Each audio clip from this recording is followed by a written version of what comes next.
Let's see. I think that was the problem. Let's see if that's better. I think we have audio to YouTube now. Thanks for the heads up, Andy and others. Been a little while since I have been here and streamed that way. The last few times I've just done it from the meeting itself, which, these days is a lot better than it used to be. And well, very good. I think we've got sound out there, and just going through the rest of the folks. Marty, welcome. Tamra, welcome. Jeff Vogan, and Cindy, and Chris Russo. Haven't seen Chris in the house. Is it just me, or are we getting some fuzz from someone? I do hear a fuzz. Who's unmuted? Pete? Yeah, might have been Pete's. But it went away now. So, well, very good. So yeah, there were a lot of announcements, that's for sure. And let's just go around the house. I mean, everybody's probably heard something, and if yours gets stated before, by somebody else before we get to you, either pick another one or just call it good. But I would, gosh, I want to see if I can pick a favorite in particular.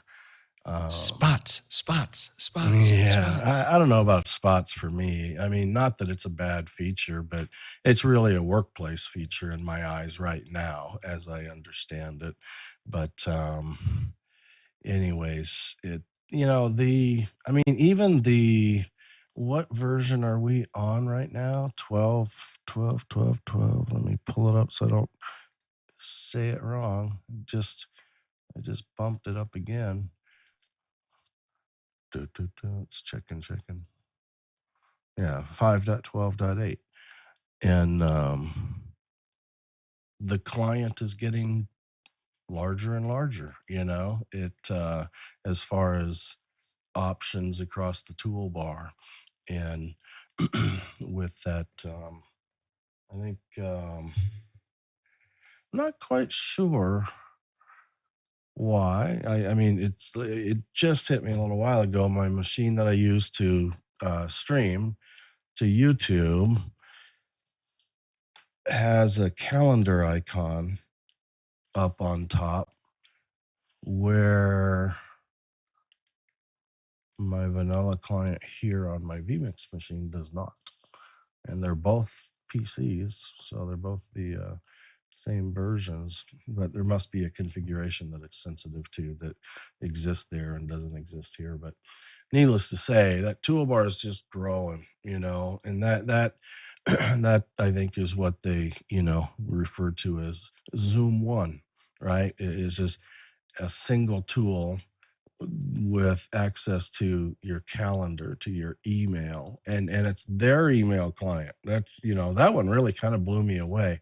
Not so much as being excited like we needed another email client, but but the ability to be in a single, platform, if you will, and have access to, the majority anyways of my productivity tools, right? Calendaring and email and so forth. So and team chat is just stepping up. So we'll talk about that. We'll actually spend time in the Zoom test kitchen digging in. I'm going to have Betsy lead us. Uh, she's spent a lot of time on team chat and the benefits, and her and I have spent a little bit of time together as well. And it's really quite cool, especially that it can reach outside now, to external audiences and so forth. So becoming a more productive tool. And then they announced as well that the in-meeting chat will be pretty, I don't know, so I'd say, perfectly synonymous, but very similar to team chat. And so it will become much richer, if you will. And if you were in a meeting and join, or if you weren't in a meeting and got there late and join, it's really it'll be hooked into the team chat concepts, which is more channel based, and with that you'll show up, let's say 20 minutes late, and have all the chat history available to you. That's a biggie. And even when the meeting ends, everybody will be able to continue to chat tied to that particular meeting and its context and so forth.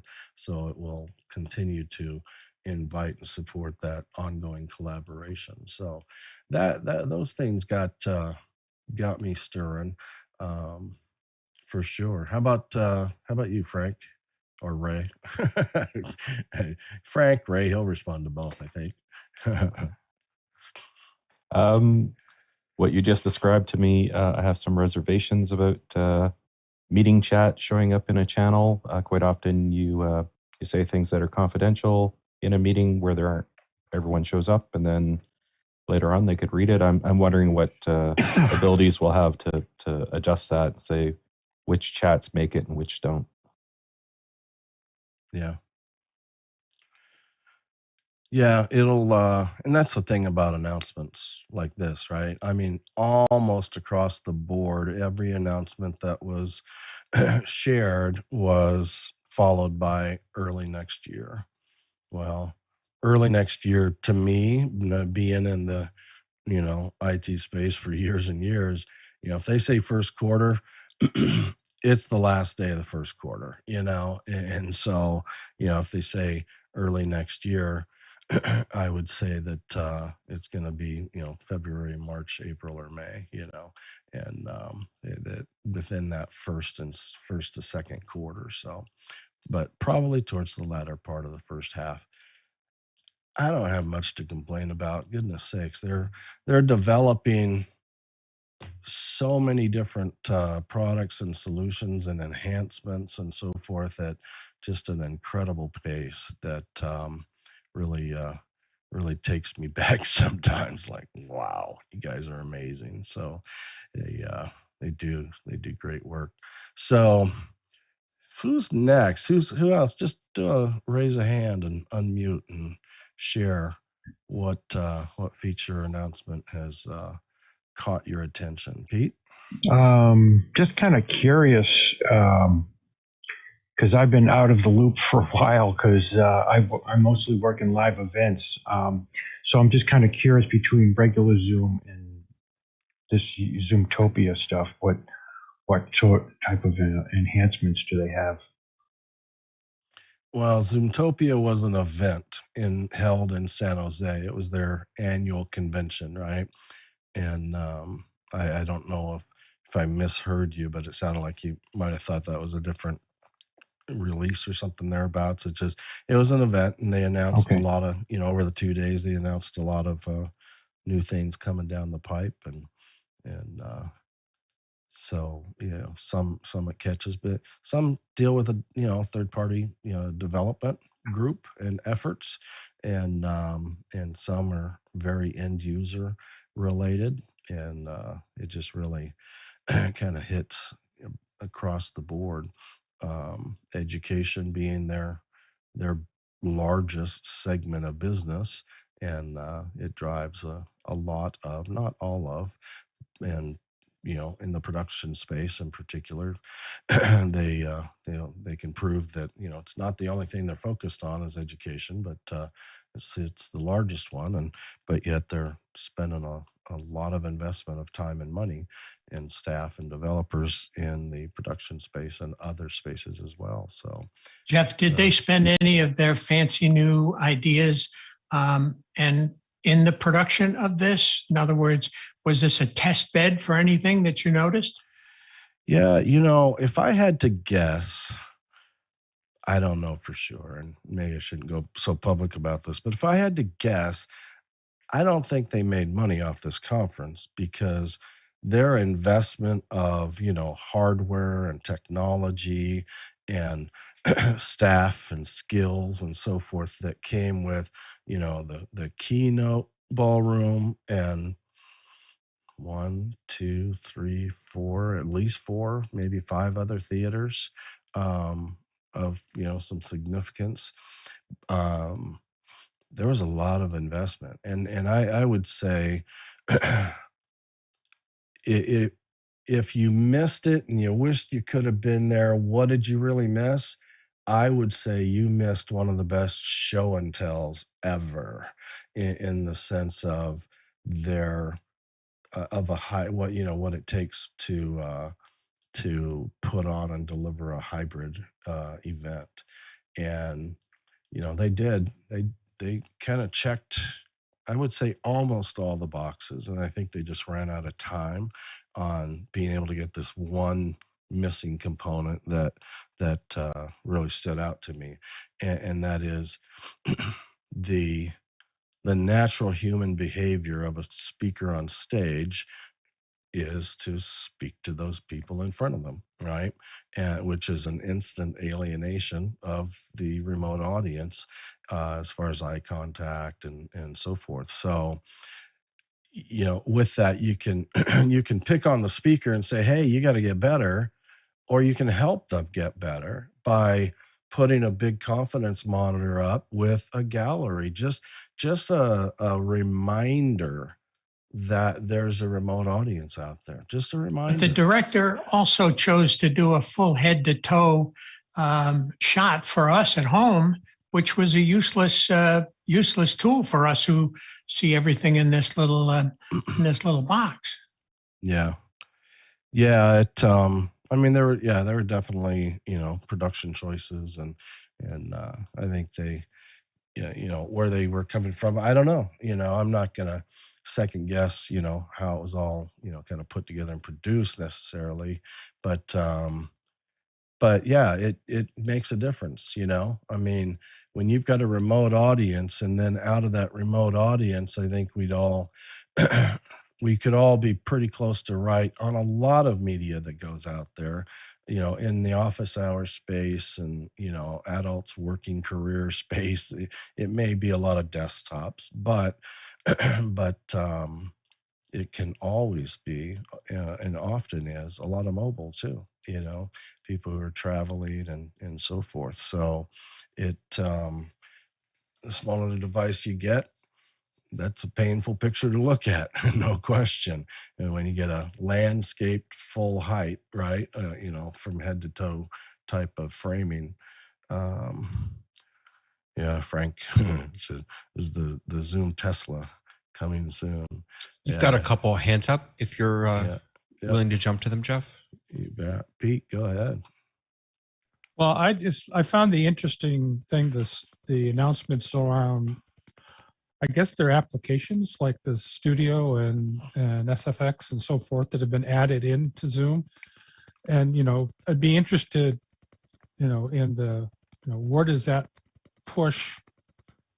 I don't care whether it's vMix or Ecamm or Mimo Live or OBS. Where does that push it to for other people? Because they're clearly starting to encroach on that space where those guys have played, particularly OBS. And now maybe they have to move forward, or I just don't know, to be honest with you.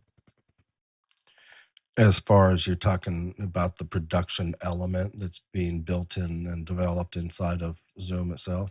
Well, they're Zoom applications, right? They're all Zoom Mhm. applications. So they're not quite inside, but they're part of the family. Yeah. Yeah, and they I didn't capture when I was listening perfect clarity, but I know that there was a gal on top of Dev that was explaining um, the soon to be even more convenient, simpler, pre-approved apps and so forth, so that you don't have to tell your whole room of people how to, get the app and install it and run it and so forth. So that'll simplify itself here moving forward as well. And then I think the adoption will be, strongly improved as well. So yeah, they're doing a lot on the production space. The production studio itself, to be able to, have custom layouts and predefined like scenes, which is this layout, scene two is that layout, and so forth. we had spent some time with Andy and team, and his feeling and description is that'll take the common Zoom user who wants to stretch to about 70% of what we could deliver professionally, coming out of the product and back in. The advantage of it is it's all internal. And so, the delay, the loss of sync, things like that don't become such a challenge. I got the impression that setting up the studio is done pre-show or pre-event, as opposed to what some of us can do with, whether it's David with Ecamm or you with vMix or me with Mimo Live. We can do live fire exercise, so to speak. Yeah, we have a run a show that provides us the guidance where the production studio will be. I don't know that it won't be able to be nimble on the fly or not. It's not out there yet, so I haven't seen it, but it's predefined. So Tamara, you're the moderator. You'll be in this box, by name. It's all tied together with pre-registrations, I believe, and so forth. So it'll be, when they have to develop towards the common audience, common user, it kind of has to be kind of click and go. So yeah, the flexibility that we have with our tools and so forth will always be a step or many ahead of what you can do inside the tool. Tamara, go ahead.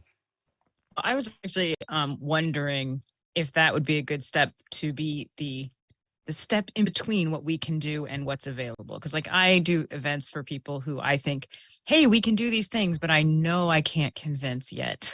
I can't train another tech person to that level, and I can't get them to be like, here, you need to buy this and it costs this monthly. So if that could be the intermediary step that gets them into the next thing, so then we can get them a little further, I thought that was interesting, because it didn't sound like it replaced what's possible. It just got us to another level. Yeah, that I would say, you've been talking to Andy, because that's pretty much the way he describes it, because it's his team developing that particular end spots as well. But it's that that extended benefit that they're going to desire and now finally be able to get, depending on how big they were dreaming, right, be able to get and achieve either all of their dream or part of their dream.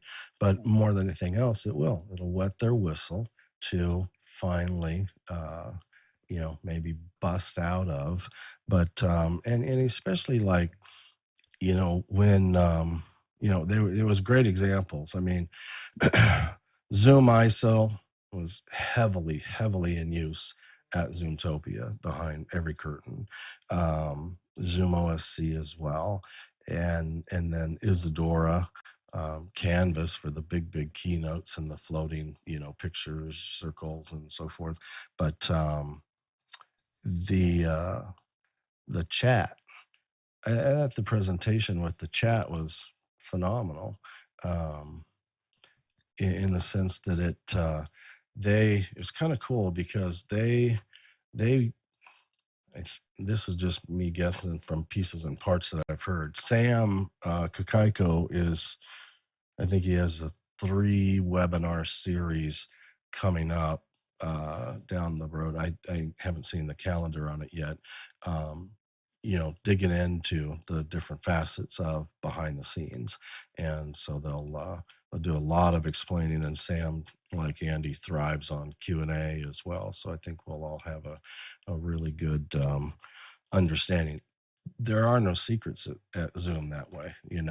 If it's intellectual property they need to protect for a time, we get that. But as far as building this hybrid environment with these extended tools that complement Zoom but aren't built into Zoom and so forth, they're there to share, and they'll share with the world what and how they've done it, and it may be something they did that they may run up the chain internally to evaluate whether it's a future built-in feature or something thereabouts. So the exposure is and the transparency is super, super inviting. I haven't witnessed a whole lot of that in IT before. So, hey, David Paskin, what you got?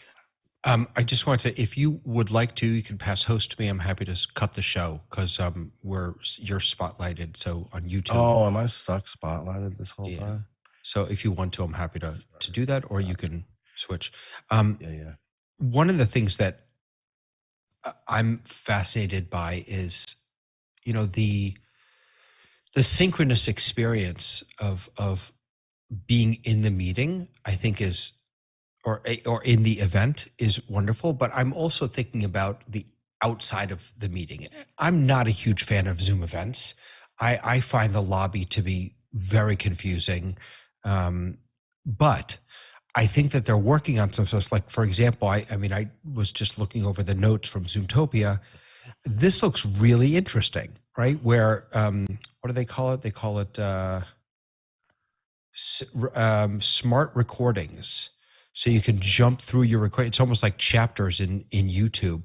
Yeah. I mean, there's clearly something wrong because every chapter here starts at 312. But and then being able to have next steps built in. So, creating a platform that allows us not only to have really powerful events synchronously, but also to build structures around the event itself that allows for more collaboration, more whatever. I think is really powerful. Yeah. It and Betsy and I were conversing a week and a half or two ago, and she had brought up this tool that it's a Zoom app called Grain, like a grain of salt, and it's a meeting recorder, and and it'll connect to your recordings in the cloud, Zoom cloud, and you can have access to them. You can download them from there into the Grain tool and so forth. Why would you do it? Because one of the other big features is that you can basically create these bookmarks, on the fly. I thought of office hours, for instance, or even Zoom Test Kitchen. If I could have somebody designated who had access to the Grain account while we're in meeting, then they can just hashtag their way through, like hashtag Zoomtopia, hashtag this feature, and just instantly builds these bookmarks that are in the full transcript and the bookmarks to the video spots and the whole bit. So it's quite cool, with the exception of, and I haven't even told Betsy this yet, but I had put it on. Well, I had added it as an app, so it kind of follows you whether you log in with that account on a PC or a Mac or whatnot. It's now an approved app that will be available on each of those platforms.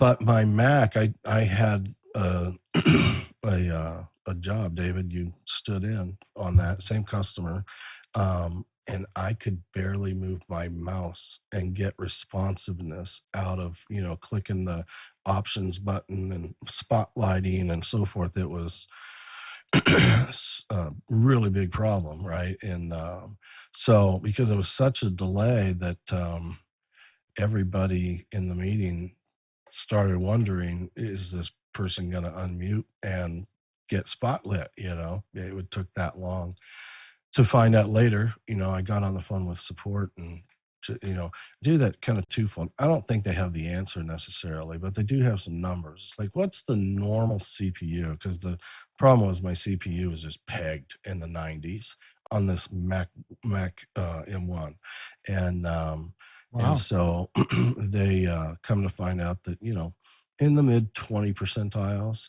on CPU with Zoom running in a meeting is a pretty normal number. So I was, way, way, way above that. And so I just went through, a few steps of things that had happened recently and finally got to the Grain app, and I removed that, and boom, the problem went away. And so the moment I took that out of the mix, it went away. So I don't know if it's an M1 thing, the Apple Silicon versus non-silicon machines, but I love the concept of the product and being able to uh, build those bookmarks and that full transcript and the whole bit very easily. You know, the user doesn't have to do a whole lot to make it happen. So, but that was really similar to what you were sharing there, David, that Zoom is building as well. So lots of libraried concepts, right? Yesterday's meetings, yesterday's context, yesterday's chapters, right? Searchable, right? And so a lot being built towards that. Tamara? I think one of the things for me as a producer where I really started shifting into what the user experience is. Like the first couple years, we just were excited to be in a place where we could connect with other humans and do whatever. And so a lot kind of was okay. But now, like, this definitely made me really be aware of how I felt as a user from the outside. And I had never used events, Zoom events. This was my first time with Zoom events. And I was like, David said, I was so confused. And as someone, like, I'm the person who I will stay to the end of a bad movie till the very last credit. I will not leave the theater at any time. And when I go to conferences, there's always people like, we're going to skip out on this session. I'm like, I'm not skipping out on this session. And Yeah. by day 2, I felt so disconnected that I think I went to office hours to watch the viewing party where like I, with my little camera off. And then I found I watched everything else asynchronous. I loved the content. I loved the production value, but I felt so disconnected. Like just getting into the lobby was such a difficult process. I had to re-register just to get to the sign-in sheet because I couldn't, if I closed something out, I couldn't get back there easily. It really just made me understand that you almost have to have even if you almost have to have simultaneous events where you have some kind of host in the digital space and some kind of thing that is specific to the digital space that is connected but also separate, because I don't know, that's just how I felt from it. I was like, I can't figure out where anything is. I couldn't figure out, I don't think I saw anything from the beginning. I think I would hop into a live room that was already in progress because I finally found it, and then I'd hop out and hop into something else for 15 minutes and I didn't feel the sense of urgency that I normally feel to be somewhere live, even a digital event. So this isn't necessarily a criticism of this particular event, but they're the makers of this event platform, and if they're the ones who know more about it than I do as a layperson, it definitely made me take a step back in considering whether I wanted to use that particular platform for my events. So that was something that I was like, wow, that was illuminating to me, because I kind of thought events was a little different than my personal experience as just a participant. Yeah, I think it's useful, valuable feedback, from somebody who's not a novice in the Zoom space, the meeting space, meeting/production space. I mean, you do a lot. You've got an exposed and you have a lot of experience out there. And it's one of those one of those things. What I have found, because I've gone through exactly the same thing, is where do I mean, even my experience of somebody who was attending in person, one day I'd get an email about build your schedule, and it was the in-person stuff. Then I'd get another email or announcement about build your schedule, but it was the events platform, and they weren't the same. What I had put into effort here did not carry over there, and so forth. And so it was a bit confusing there. And then the mobile app was just a data provider, after all the work I put in and everybody put into their profile, and I want to be social and so forth. People, if you weren't a speaker, the audience wasn't even exposed on the mobile app. It was speakers and the schedule and the maps and so forth. It wasn't the attendees. Let me look for Like somebody. design wise, it's a really simple solution. It's Mhm. literally like a very blank page with a lot of white space with very specific buttons to get into the lobby. They could split those tracks up. So you're like, if I want to go to the education track, I go to this button and I'm in that track and I can go to those things. So I just think that like there's so much technical stuff happening at Zoom that is amazing and wonderful. And I can't say enough good things even on the stuff I don't use, that there just needs to be like, my job as a producer is to understand my theater audience from the time they buy tickets and I cultivate their experience to the time they leave the space. Everything they do in between, from the development of a script to how they deal with concessions to everything, is something that I have to think about and control. And I feel like some of just really basic design principles, really basic things that we just know from publishing from years and years, and that I think that part of it just is kind of a little lost, although there's so much going on and there's so much intention and amazing, great content that I feel like if I lost out and I had to go back, there's no way some of my audience members who like can barely get to the regular Zoom meetings could never navigate something like that. They would, Yeah. their heads Well, I would and- I would have to agree with you, Tamara. That was kind of my experience too. The other one I found interesting for those of us at home, some of the sessions I questioned I'll say their technical ability to deliver a virtual experience. I mean, I forget who mentioned it earlier, but Ray mentioned it, always using the wide shot from the stage. So you saw the full body of the person, but you really couldn't see what was going on. You just knew that there was a full body person standing up there on stage. I sat in on the Teams and Zoom integration talk, and the guy was keyed terribly. He was using a virtual background and he was absolutely keyed abysmally. And if there's one thing I would have expected out of the Zoom folks is how to key correctly. I couldn't tell if they were live or pre-taped, to be honest with you, because it didn't have the urgency of liveness, and it felt pre-taped, that I felt like, the tapes are going to be available anyways. I don't think I'm going to miss anything rewatching them. And that's the one key to keep someone in a live event. They have to feel like if I'm not here right now, I'm going to miss something. And if you feel like I can watch the tapes later, there's literally no reason to go live. So that was the only thing. And I couldn't tell. And again, some of that editing, that can happen whether it's a pre-tape or whether it's to give that sense of urgency.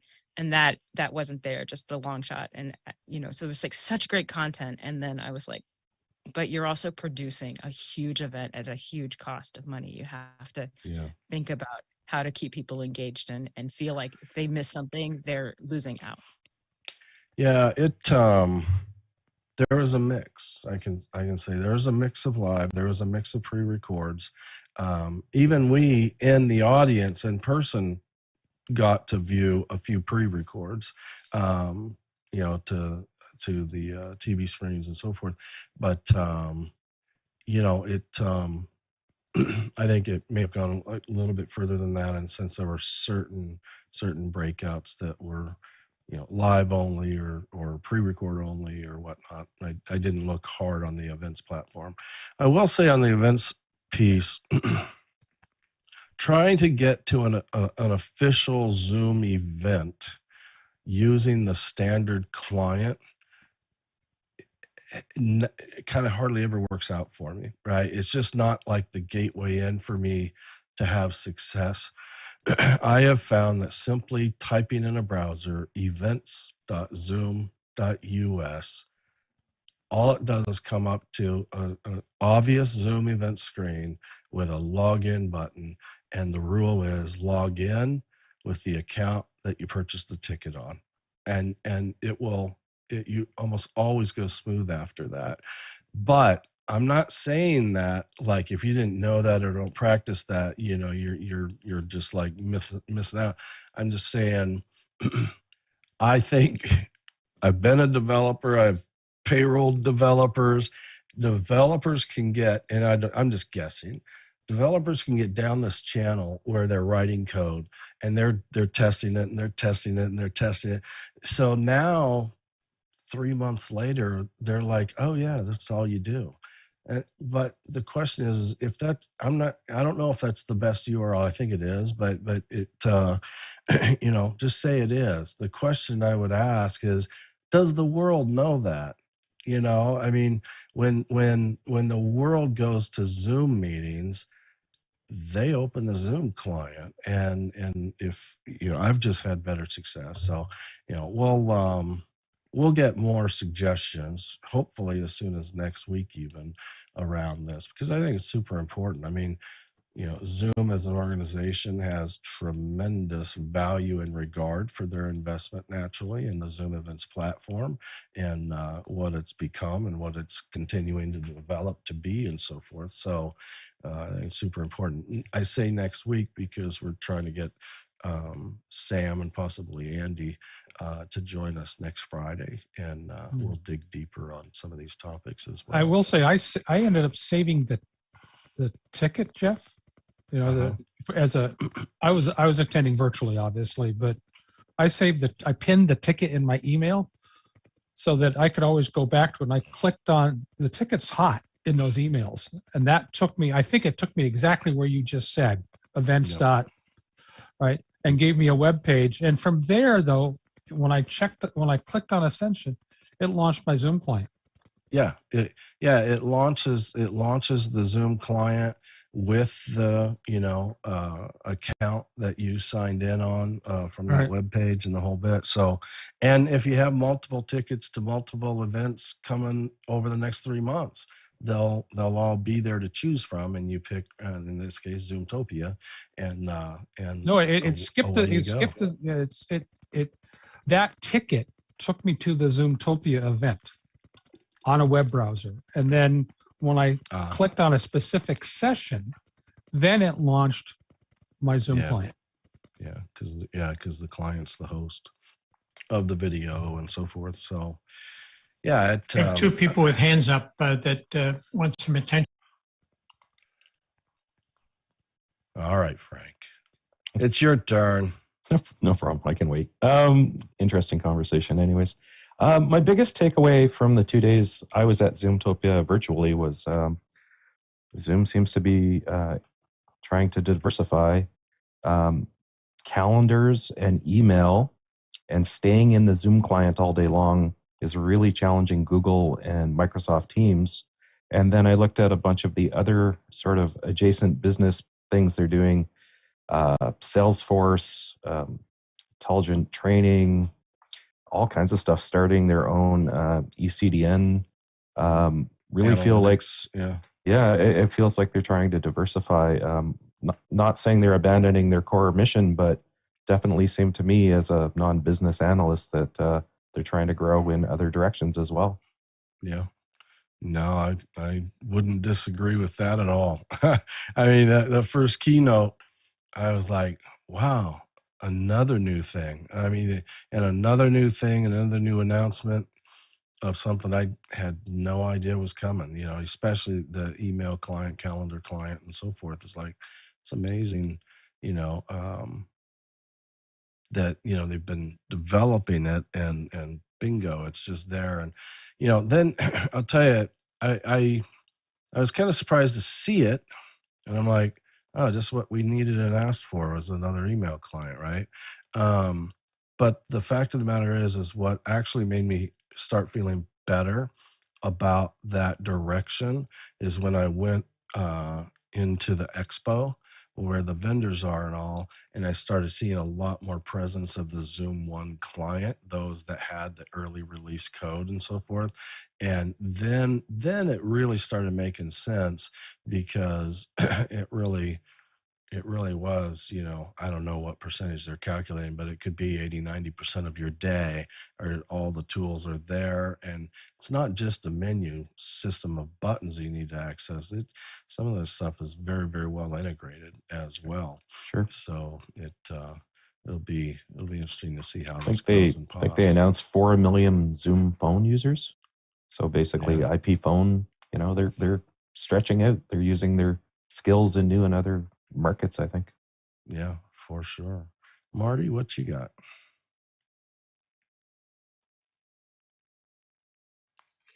really does seem like they are fully embracing the unified communications universe with Yeah. phone and the Zoom client and chat and email and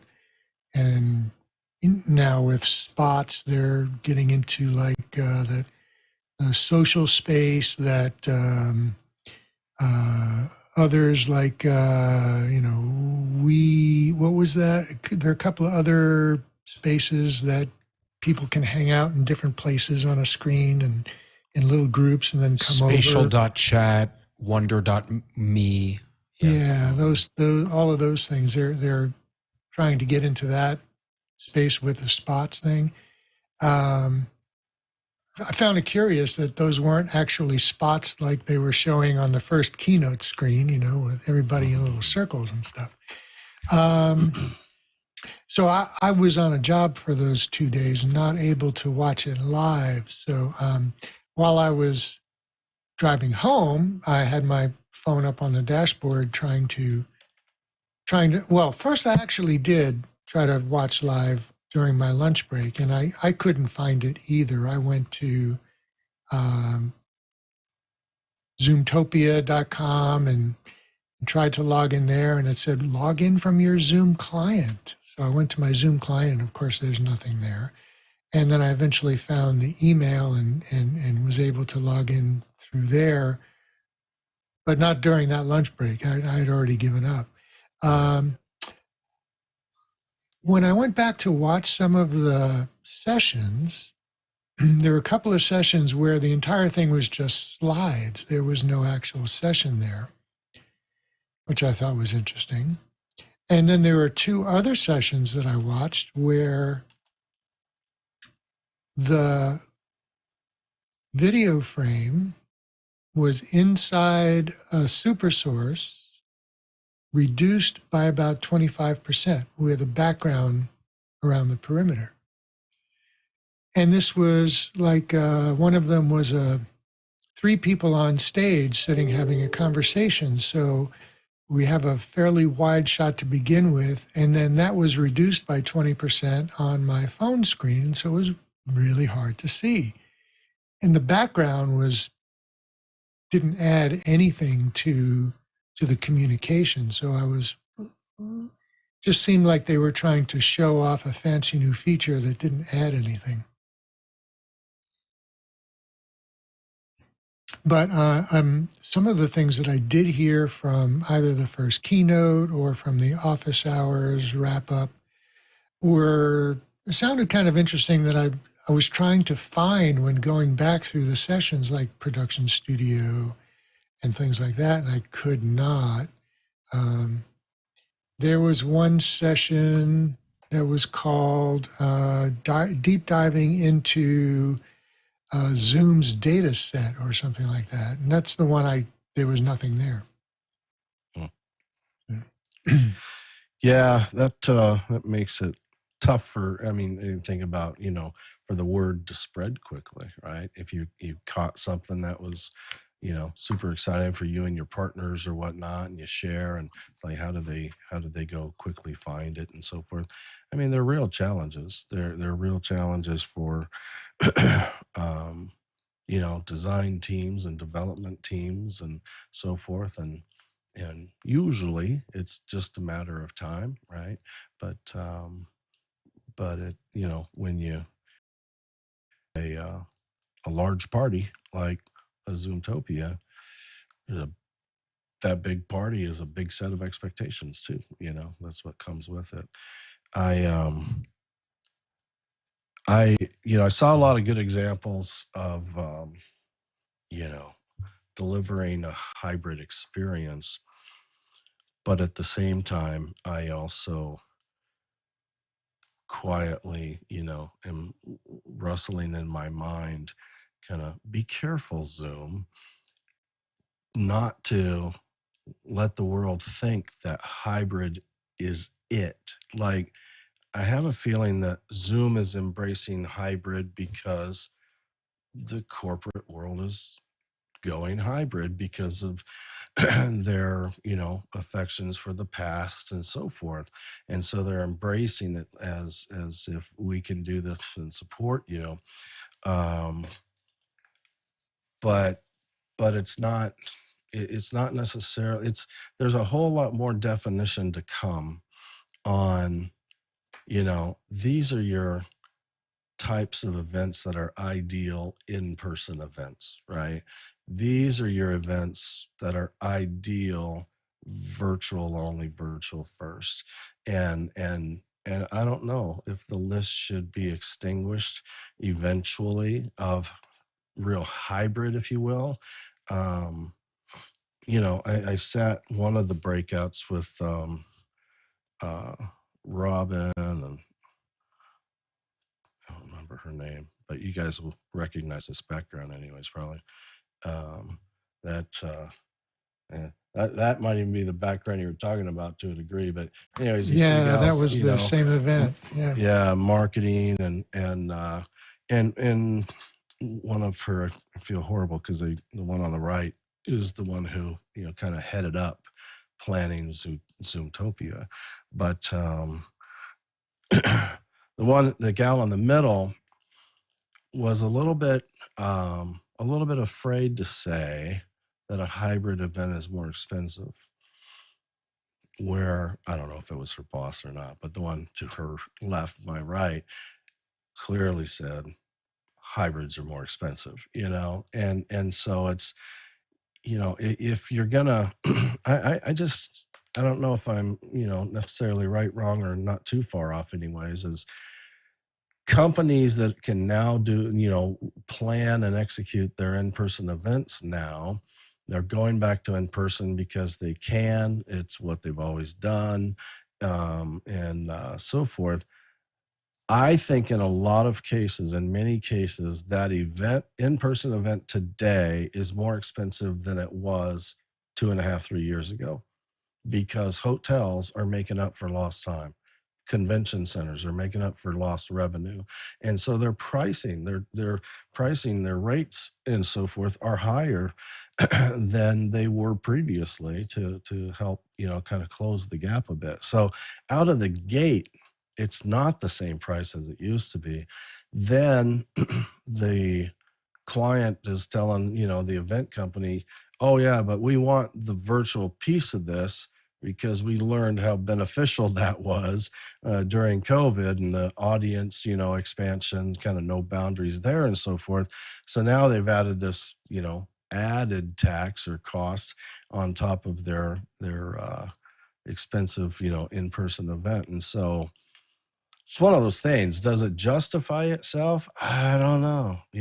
I don't think it does. I just don't think we have gotten to a point of being able to provide some good, clear counsel and guidance to organizations of the defined in person, the defined virtual, and then is there anything in between that's acceptable?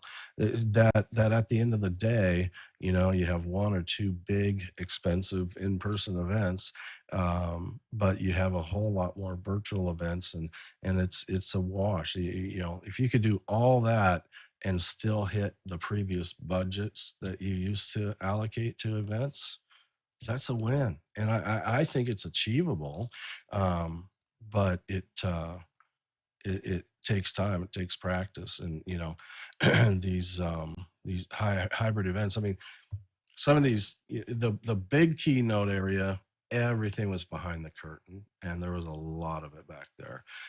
You go to a different ballroom where there was no behind the curtain necessarily. It was all on the side of the room. And let me tell you, it was a crap load of setup in the room where the audience was, And so, we happen to be the audience who kind of liked seeing it because, we're techie driven and this and that. The fact of the matter is I just looked at it and go, wow, that's a lot of dollars. And that's not even close to all about what needs to happen in this room. It's all the integration and the different paths that have to happen to get it out to the virtual audience, right? And you know, like they would have, if we were in the room and you were on the webinar, that would actually be 2 different webinar IDs participating in the same meeting. But if I would send a chat, which was the same thread that you would be sending chats on, it would be color coded as a local message versus an external message. That's because their program out basically was going out this way to the internal audience with no video, no audio, and giving us the ability to chat and for them to color code it in their code.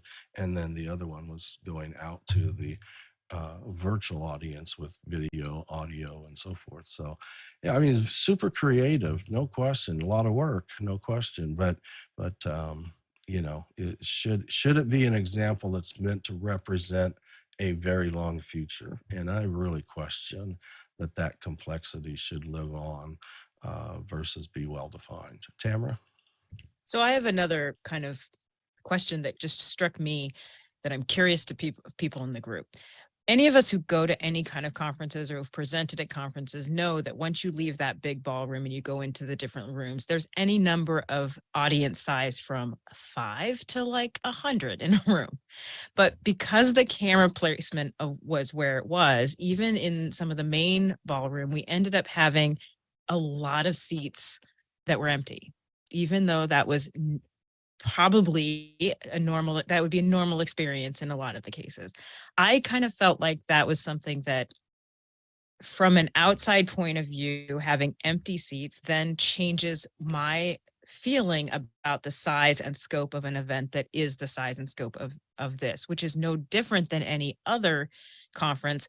But then I started to think, do we have to be thinking about that where we have literal seat fillers like you do at the Emmys or Oscars so that no seats look empty in order to keep that from an outside perspective, to keep it continuing to be a big event? And I don't know the answer to that, but definitely was something that I noticed from a digital perspective that would not have bothered me in person, because I go to conferences and that is the norm of going to a conference. There are different sizes in every room that you go into. So I was curious if anybody else had that feeling or wondered if there was if it was a problem that needed to be solved, I guess is my question. Kevin had a comment that the audience reactions brought to the general session main screen was pretty magical. Still not totally sure how we did that. That's Andy and the team's magic. Did you notice that, Jeff? So my experience in the audience, I would describe as that was the very first time. I've been in a lot of, you know, in-person get-togethers where I know there's people outside watching. That was the very first time I ever really knew and almost felt an applause and excitement from the remote audience. It was very, very cool. You know, I saw comments of some people take it as a heavy distraction, you know, and I get that, but the as an in-person attendee, I was surprised when I saw, because it was super, and they were still Jonathan explained to me that he was still kind of turning a dial, if you will, of, you know, if it was really, really strong, he would pull down by multipliers so that it was still full, but not just, you know, just painted. And so he was, you know, dynamically managing that, as I understand as well, so that, you know, he wasn't producing fake. He was just keeping the density down enough to keep it attractive and then noticeable on the reaction times and so forth. I from the in-person experience, I thought it was quite cool. But the screens were huge, you know. I mean, their LEDs were huge, and the keynote speakers were tiny, comparatively speaking, you know. So, you know, size was probably, you know, a help there. But you know, you know, and to be able to, yeah, you couldn't hit a reaction on your phone and see it because there were just too many others. But, you know, with the scrolling chat messages, you could do that really easily. You know, that behind the scenes, breakdown, that last session of the day. I mean, guy just popped in, it's just he and I were sitting in the front row, and we could pop in, a message, and it just instantly came up on screen and so forth. So Yeah, I I would think say that the it started power to of feel that is great. like there was a camaraderie there with some of our friends. In fact, I took a couple pictures with my phone of JJ's chat and then put it in the Discord, and it just created this sense of community to know that my friends were out there, and now we're Yeah. not together, but it felt together. So that was really cool. I Yeah, thought they did a great job with absolutely. that. I mean, you and I both took a picture of Andy in the chat when I think it was the Zoom OSC user. I don't know if that was Sam or somebody else behind the scenes, but it was a left arrow dash dash dash. This guy's a technical genius or something like that, right? And it was pointing at Andy, which he was on the panel next to it, and just creative uses as well. It's quite cool. And their live questions, they color coded them green on the bottom of the screen, and then everything else was scrolling up, and then the names would be color coded to whether it was posted from inside versus outside. And so I just thought it was really, really well done, really well thought out, and they had a lot of pieces and parts that we'll hear about and learn about, from profanity to being able to, do single strikes and so forth on messaging. Didn't feel like there was a lot of filtering going on in that room. But like versus the big keynote room, probably a lot more active moderating or filtering and so forth on the fly. So David Brady asked, do you know who the AV company was, who the AV contractor was that did all the equipment and staging? I don't. Guy, did you get any of that? I didn't get the actual name of the company, but it was a third party. That there was a gentleman on Facebook in the Blackmagic ATEM group that pinged. He was posting up a bunch of pictures on the Blackmagic ATEM thread with the picture that I put up of the Zoomtopia Blackmagic booth. And so he was like, yeah, and here's where there's more ATEMs behind the scenes. And he didn't say what the name of the company was, but there must be some heavy hitters to rent those big, I think they were Canon 88s, 86 or 88 Yeah. Zooms, and there was two of them at the back of the keynote, plus a Fujinon, and I believe they were Blackmagic Ursa broadcasts with the B4 mounts, and it looked like a lot of gear. I didn't get to go back. Did you get to go backstage, Jeff? I didn't go back on the keynote. I took a glance and then rolled, but I didn't get to see as I think much John there went on some of backstage. the others. Yeah, There he is. yeah, John and Guy's show. Hey, we should take this on the road. I went backstage to the main stage, and my friends at Immersive Design Studios had a rack in their table, and then next to it, what was that switcher? The video switcher. It was a full force, 20 rolls. I did talk to the tech. They had 100 video feeds going in the back of that. It was Canvas. Yeah, well, Canvas was background. just doing the circles and the big screen. Yeah. But a lot of the what do they call those insert pictures? The presenters when they had those big screens.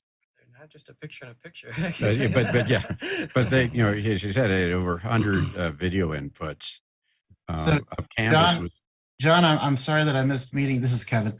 I'm sorry I missed meeting you when you went backstage. But to answer the question, so the AV company was Foremoon. That was the production company that we used. And like you said, Canvas was taking care of the sort of image mapping on that center screen. And as I understand it, the people in those circles were in fact live, not pre-records. I think They were live.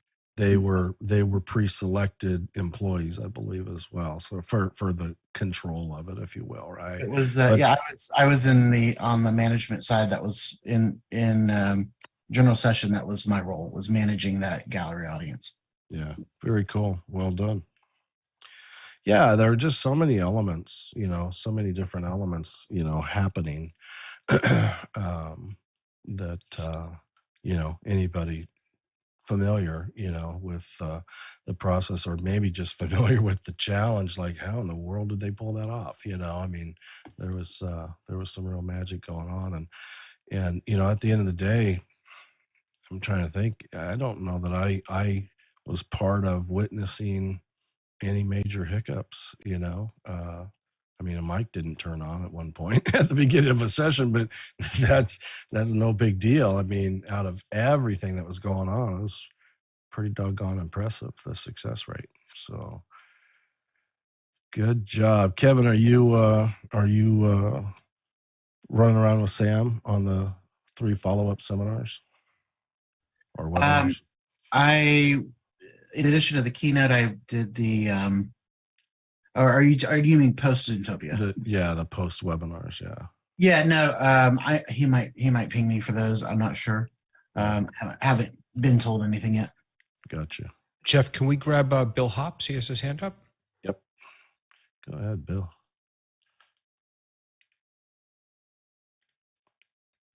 You're still double muted, Bill.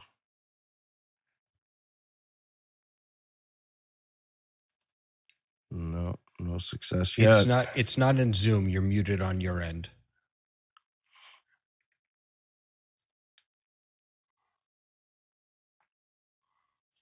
Why don't we come back to you once you get that figured out? Oh, I heard something there. Don't know if that was you or not. Very good.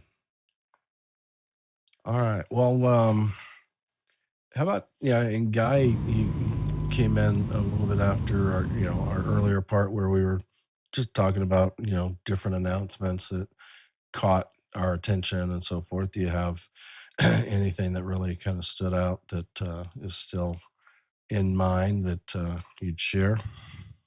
Yeah, I'd be interested in. I think you're feeding me back, John. The oh man, hearing that, I feel like a drunken sailor when somebody does that. I get to hear my feedback a little bit. There we go.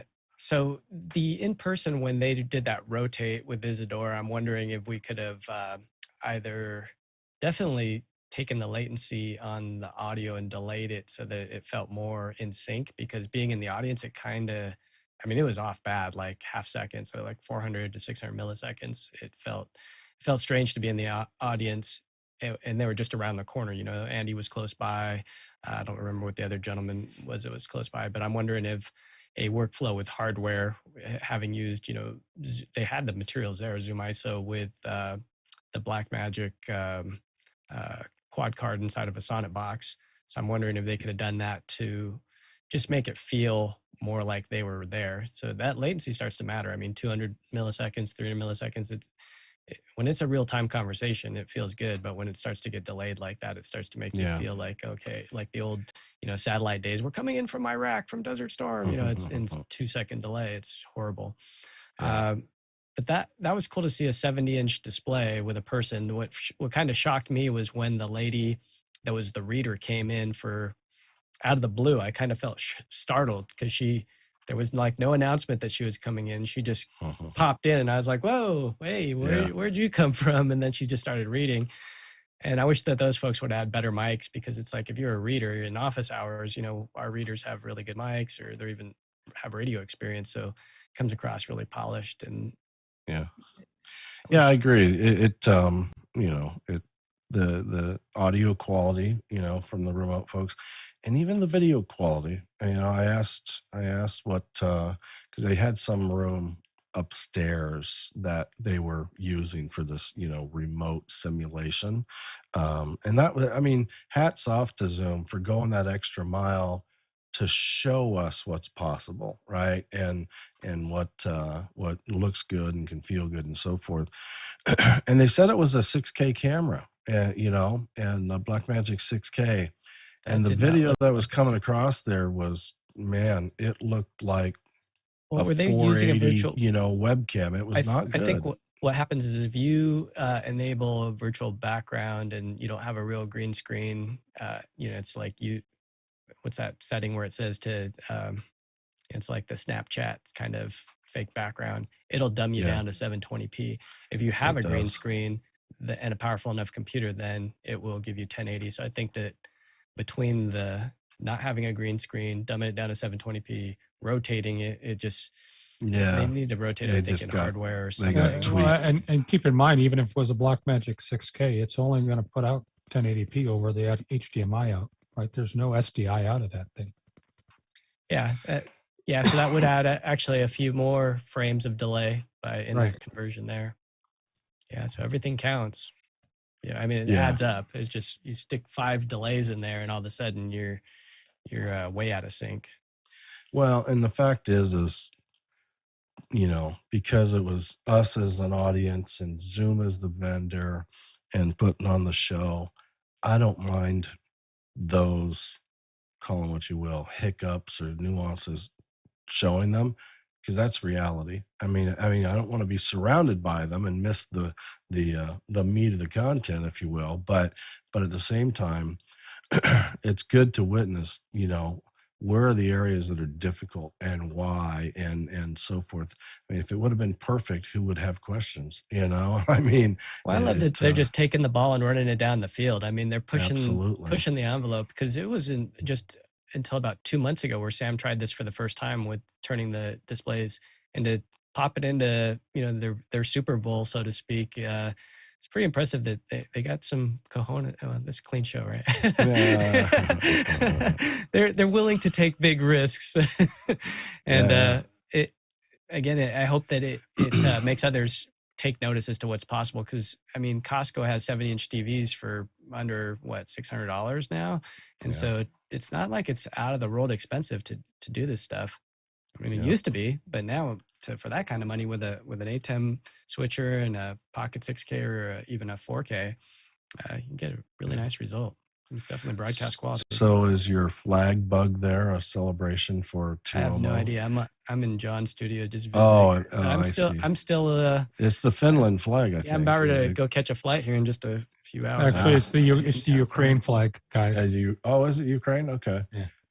I gotta look and compare that, because it looks similar color-wise anyways. Are you flying right back to Seattle? I'm bouncing down to San Diego, spend some time with family down there, then shoot back up next week. Good stuff. Jeff, do you want to jump over to Marty? Yep. Hey, so one of the as I was watching this thing, it blew my mind that one of the real values of the whole event, the Zoomtopia event, to Zoom's credit, is that it gives them the opportunity to use all of these tools to find out how well they work together, how well they integrate, and the impressions that they make on both audiences. And that gives them the data that they need to then refine it to make it a better experience for both the production crew and for the audience. I think that's one of the great things about doing an event like this, and with all of the tech that went into it. They see how it all does fit together and what they can do to make it fit together better. There was one session that I watched after the live event was over. It was one person on stage sitting in a seat. He was the moderator, and then he brought a second person in who sat down in a chair next to him. I thought it was interesting that the audio from that person was completely different than the first person. Sounded like they were in 2 different spaces, 2 different rooms with 2 different microphones, 2 different audio setups. And hearing this discussion today, I'm wondering if that maybe wasn't a canvas magic where they actually were in different spaces, but it looked like they were sitting next to each other with a small coffee table in between them. I chuckle. Kevin wrote in chat where I'm attempting to maybe call out a flaw in the portrait remote picture. He's like, oh, well, if the quality of the virtual studio was less than expected, that just means we were simulating the typical remote call-in user. I'm like, that's awesome, dude. Perfect simulation. It's good stuff, Kevin. you know, I mean, and he's not off. I mean, if that's actually really true, he laughs at the end of it. But needless to say, I mean, we're challenged by, I mean, we've done it, you know, office hours and the Tesla plant and so forth. I mean, you lose signal. You think it would be ideal to capture, you know, live video, cell phone feeds, and things fall apart, you know, when the crowd show up, all kinds of things pop up. And I, you know, one of my kind of life's philosophies when I start sounding critical, um, in my internal voice will say, "Hey, Jeff, be careful. It's easy to be an observer, you know." And after, you know, all the planning, all the execution, and so forth, and then I just show up and then start, you know, ripping on a few things. It I think we all have to be a little bit careful and just take it as you know, good lessons learned, and knowing that, you know, Zoom's behind it in the sense that they're very willing, you know, to be transparent and answer questions and so forth. I mean, they're putting themselves out there, and I think they're doing a heck of a job. Well, such is the life of scientists and engineers. Is you know, it is drilled into us to be critical so that we know what to Mhm. look for to improve. Right? Yeah. Yeah, it's just the way it's communicated, right? Yeah, I mean, exactly. yeah, you know, I mean, there's somebody, David, I think, was talking about, you know, the kind of hard criticism on the chat, you know, during sessions and so forth. And it doesn't have to come across that way, you know. It can come across with, you know, just curiousness, and sometimes it gets down to conversations like, "Oh, have you ever thought of," you know, because you've done it, who knows. But just approaching it the right way. um, we've got another hand up with Bill, what you got? Let's try this again. Is it working? Yes, sir. Sounds like our Man, you'd almost think I'm in the business. Bill. So I totally love the fact that they're willing to take risks. And given everything that they pulled together, it was fairly impressive. In fact, I felt really good because I was listening to some of the replays today that I heard some double audio because it tells me they're human. So anyway, Yeah, I thought it yeah. was pretty neat. And some of the simplest things that they did, like putting the scan codes up for the in-person audience to join a chat, and you could take easy screenshots then of the slides. That was relatively low tech, but it as effective as can be. So I thought that was pretty good. They did spend a lot of money, which is going to be out of reach for a whole bunch of events, but I can see the need for, you know, putting additional monitors up to feed the front with chat conversations from an online audience, as well as the you know, emoticons if that's appropriate. I do debate whether all of that is going to help with getting a message across, especially in the smaller breakout rooms. They weren't that small. I'll get to that in a minute. In the main session, it added to the energy and excitement, but the whole design of the flow, I was lucky enough to be there in person the first day, and I'm sorry, I saw John, but a bunch of you, I guess I missed. Oh, yeah. And the energy in those rooms is pretty low, and the spaces weren't defined. And I had gone to a Zoomtopia when it was back in San Mateo, and what they did, and this might not have been by design, is that they had smaller rooms, and those rooms are overflowing. And this time the rooms are huge, and there wasn't the amount of attendance there, at least toward the front. There were people milling around and back, and I just thought, frankly, the second day I decided I could get as much out of it coming online as in being in person. So I saved myself a couple hours and the hassle of getting there, parking, and all of that. The other thing I noticed, and this is sort of, Jeff, you mentioned, you know, is this be careful of this hybrid event. My takeaway as I watched people, we are more and more getting sucked into our phones. And I think in 15 years, the preference is going to be remote, and you'll just have a small audience in order to prime your speakers so they have someone to look at and perform for. But most of the audience is going to end up being remote. It's almost a generational thing. I look at, my daughter and how she communicates with friends. It's all online. So doing the chat and the emoticons and all of that is their first way of communicating. And it's not to sit there and talk with people in the, face to face. It's just a very different generational piece. And I think we're going to see it evolve. So remote is going to become the first choice. Yeah, agreed. Go ahead. I'm sorry, Jeff. Go ahead. Oh, I was just, this is going to be a bit of a guess, and whether we get somebody who can actually share the numbers or not. But my witness was a ticket that went from $1,500, I believe, when it first got released and opened up for purchase, and got discounted and then discounted and then discounted. And there was a big press, a seemingly big press within the last like 30 days. And I think just witnessing that, I think they may have had a hard time gaining the attendance they were possibly anticipating.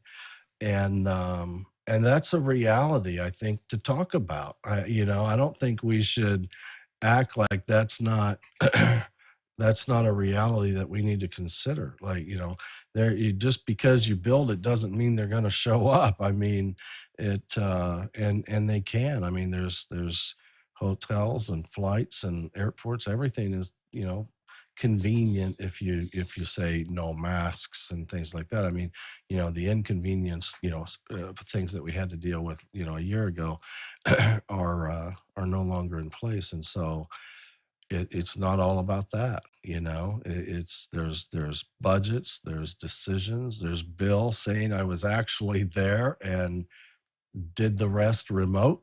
And it's kind of a change of mind and venue. So I think that's Welcome to live events. Much yeah.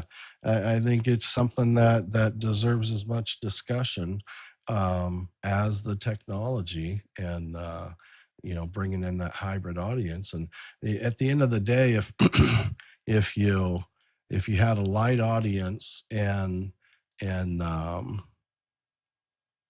really had to do a big press and discount to get that number there, what was their purpose, right? Like, what was the purpose of having them on site, if you will? And I mean, if you listen to Alex and others, on office hours, they'll say, well, they became the distraction to the speakers. I mean, they had them looking at people in front of them versus kind of the non-existing gallery of those people that are out there. And I don't know what the numbers were on the outside versus the inside. But, based on the original numbers, I have to believe they thought this was going to be a self-liquidating event. Yeah. I mean, I know as recently as last Wednesday, I got an email offering me an in-person ticket for $300. Yeah. Well, I mean, and then you could take that a step further. And if you went and visited the D10 booth and had paid $300, they would, if you spent some time with them and product demos, they would reimburse you that $300. And so you could be in for zero, and except for airline and hotel. Yeah. Oh yeah, absolutely. So it's interesting, just so many things to consider on these events, and whether an in-person audience is really necessary. And Tamara said it earlier. if you're going to have a live in-person event, you better damn well have moments that only exist in person. And if you don't, if they could have had the same exact experience on playback or virtual live, I think you've failed at that point. I mean, you really need, I think every event that has a virtual arm and an in-person element to it has to create those unique. I mean, like if you want to, Well, if you want an audience to You didn't go show the up concert, Jeff. live remotely, there's got to be content that they're not going to get on playback. You know, content, experience, questions, panels, whatever the case is, you know, what happened when it was a live stream that isn't available on playback? What happened in person that no one will ever be able to, you know, repeat because it only happened then and there? And I think those are key elements. Doesn't have to be the whole thing, right? It's just moments that become those attractors to help justify a live remote audience versus a playback remote, and a live in person as well. Anybody else have thoughts on that? David, you've got your hand up too. Yeah, I would. Kevin said something earlier in the chat that really resonated with me. He said that, and I don't want to put words in his mouth, but something to the effect of a virtual, a hybrid event. That this wasn't really a hybrid event. This was an in-person event that was streamed, because he wasn't saying that about Zoom. He was talking more generally. I'm saying it about Zoom. That from my perspective as a virtual or digital attendee, it didn't matter if I showed up. No one could see me. No one could hear me. I was invisible. And this is something that just, it's like, God, it gets this is why I can't stand webinar. I want my audience to know that it matters that they're there. And the only way that happens is if they can be seen or heard or recognized. And it was really, I found myself frustrated because there was a lot of talk about this being sort of this is how you do hybrid. And I thought that the in-person event was probably fantastic. I think that what they streamed out was probably wonderful. I just don't think, I think we're barking up the wrong tree if we're trying to really do hybrid well. You can't, you just can't. And you said it earlier, Jeff, is that if you're in the room with human beings, you are biologically, chemically, or whatever drawn to the people in the room. Right after we're done here, I'm going to be doing a session. It's all online. I can see every single person's face. I can call their name. I can talk to them. And I understand you can't do that with hundreds or thousands of people, but hybrid is just, I don't think that this was what hybrid could be. I think it was fantastic, but I don't think it was the best of hybrid.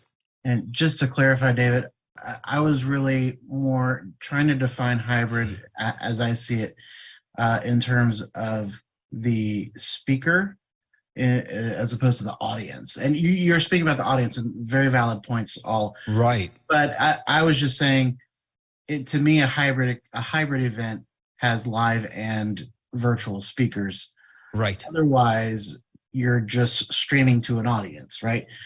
Because the only difference between the two can be, whether a speaker is there in the room or they're coming in remotely, because that's what determines what your sources are coming into the event.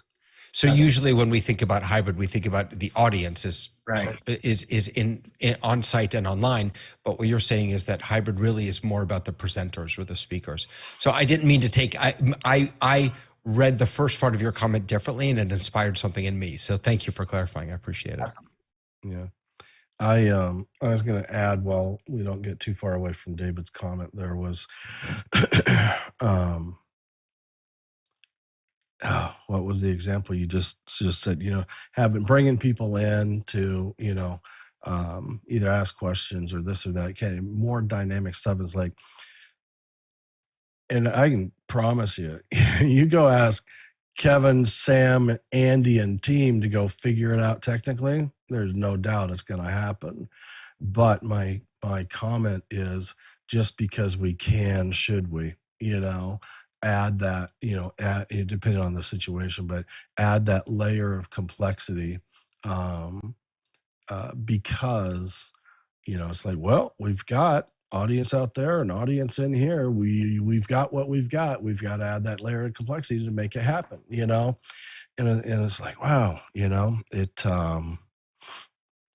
is there a way, But to just Jeff, evaluate these events? Is there a way to draw a line that said this part or these elements of the event could have been in person, or none of them qualify at the end of the day, and these elements certainly belong in, streaming, possibly live streaming, definitely archival, right, on replay. I think we have to analyze that up front. And because I have no idea what the bill is, but there was a lot of money spent on this event, and gear and time and so forth. Now, we're all going to benefit from that because, Andy and team developed tools, just for this event and so forth, that we'll all, benefit from. And Sam, talked about that as well. This stuff isn't going to remain any secrets and so forth. So we get to see it and touch it and use it. So, David, I think you're starting to say something back. no, I was just going to offer that the technology does exist. It's called Zoom and Zoom ISO. I mean, this is what Zoom does so brilliantly. This is why we're all here, because it does facilitate conversations with people all over the world. So I guess what I'm suggesting is that in my utopian view, and we got to get John in here because I'm stepping all over him, I'm sure. But in my utopian view of what can really happen in these kinds of spaces, whether we call them hybrid or multi-access or whatever, is I don't feel like we got the full Zoom experience at Zoomtopia. Instead, I was watching a live stream and I could chat. And I wish that we had done more of what Zoom does so amazingly well. I'll shut up now. John, thanks for your patience. Let me unmute. I don't want to be accused of shutting up David. That would be horrible. But then let me lower my, you lowered my hand. Thank you.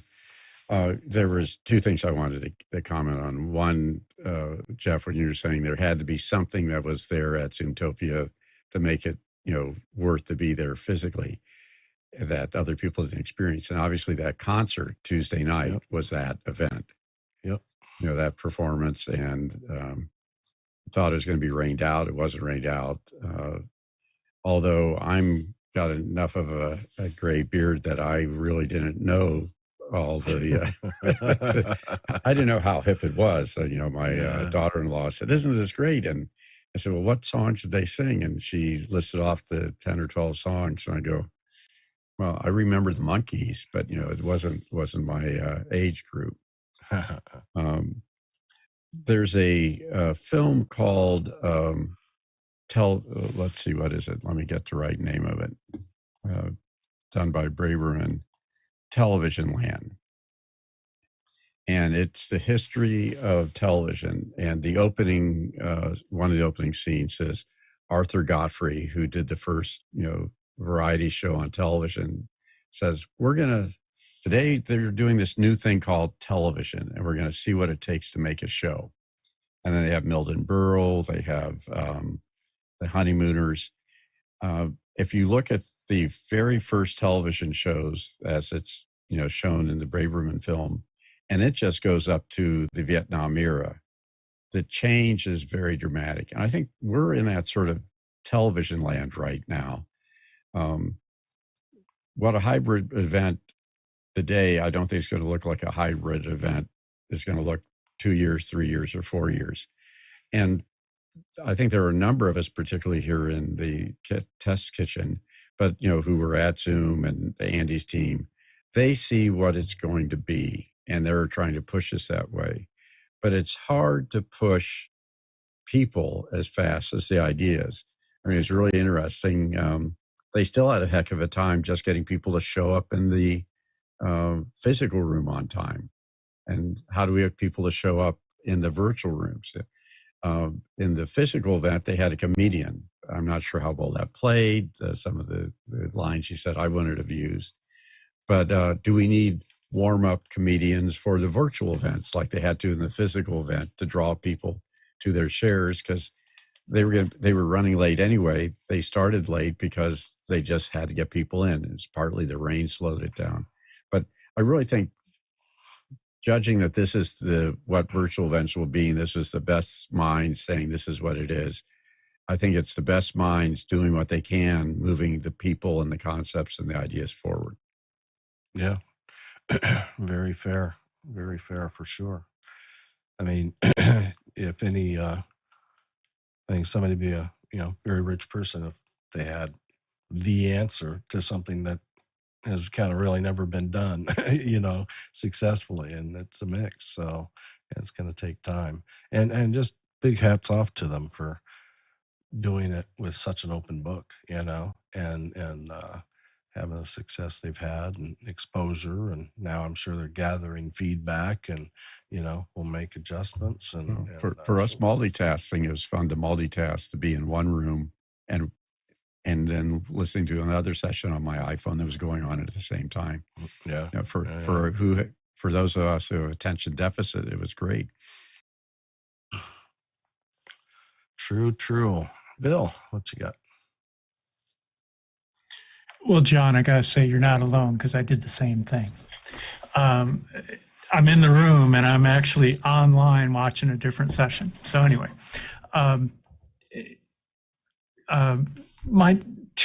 they're questions basically. First is a general question, and I'm using Zoom events, but it's really more online. And does anyone use the people tab and network, and what's their experience with it? And then the second is back to David. What is it that you would like to see in an event that would make it feel more like your Zoom meeting event? Is it the gallery view up on stage, or did you have something else in mind? Trying to learn from the rest of you here. So that's it. I'm going to go on mute. Ray?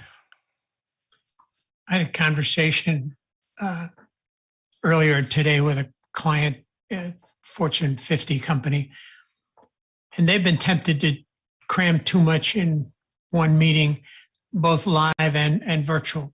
And my observation is that this would have been a terrific one-day meeting with lots of eye candy, lots of leads, lots of promotion for a week long, by appointment or drop in if you want. Much like Alex keeps talking about the exhibitors being open for weeks after CES or NAB, instead of spending tens of millions of dollars to go to these events. And the client said they learned their lesson about the live event of putting too much in. People couldn't get the break. They didn't get the golf. If something went long, lunch was screwed with. So part of the planning is how much can you cram into one day, or in this case, into 2 days. And I think that's the overriding symptom of what I experienced. Thank you for that. I can chime in if that's okay. Yeah, go ahead. For that second. Peter For the Tamara. yeah. Well, I think that take this answer with a grain of salt, or whatever the appropriate saying is, because as a general rule, I don't like human beings, and so if I have the option of being in person with folks or not, I'm never going to. Having said that, it seems to me that the power of Zoom again exists in this platform that they've built for people from around the world to communicate with one another. And the content that was shared, I think, could have been shared just as powerfully, certainly for the people watching at home, maybe for the people in the room also. I'm not sure about that. Through video, through pre-recorded video, not pre-recorded, but if the presenters had been, as Kevin was saying, in remote locations and we brought them in, and then maybe the keynote was live. I had a sense, I felt left out, and maybe that's part of what people want to do. I can tell you that in my house of worship, the clergy sort of want the online folks to feel a little left out because they want them to come back, and I come back into the look, and that just drives me bonkers because I think they're missing the point and the opportunity that we have. So for me, what was missing for me? Eye contact was missing. No one looked at me. I couldn't see their faces because the camera shot was so far away. Those are two things that pop into my mind. Yeah. Yeah. So that, when you said that, those closing comments there, I instantly went to dual production, dual production planning, right? 2 camera shots, same speaker, same exact time, one for the online audience and one for the super huge LEDs that we're looking at in person. If I got as daring as I'm going to get by asking this question, would it not to poke at anybody or offend anybody? It's not meant for that. It's just meant for thought.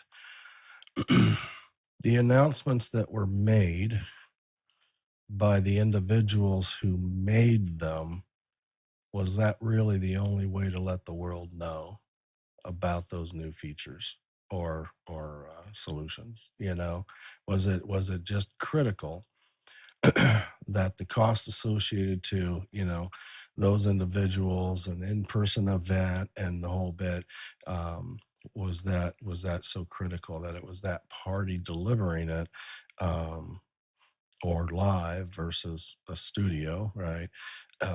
Just a thought, I mean, who can't love Eric? I mean, he loves us first and he doesn't even know us, I mean,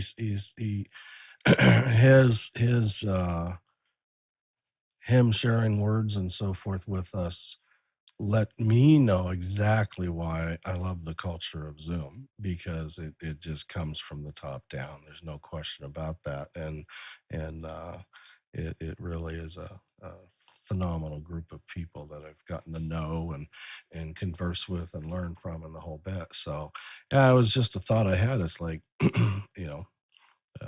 continuing to define, dare to ask enough questions about why in person,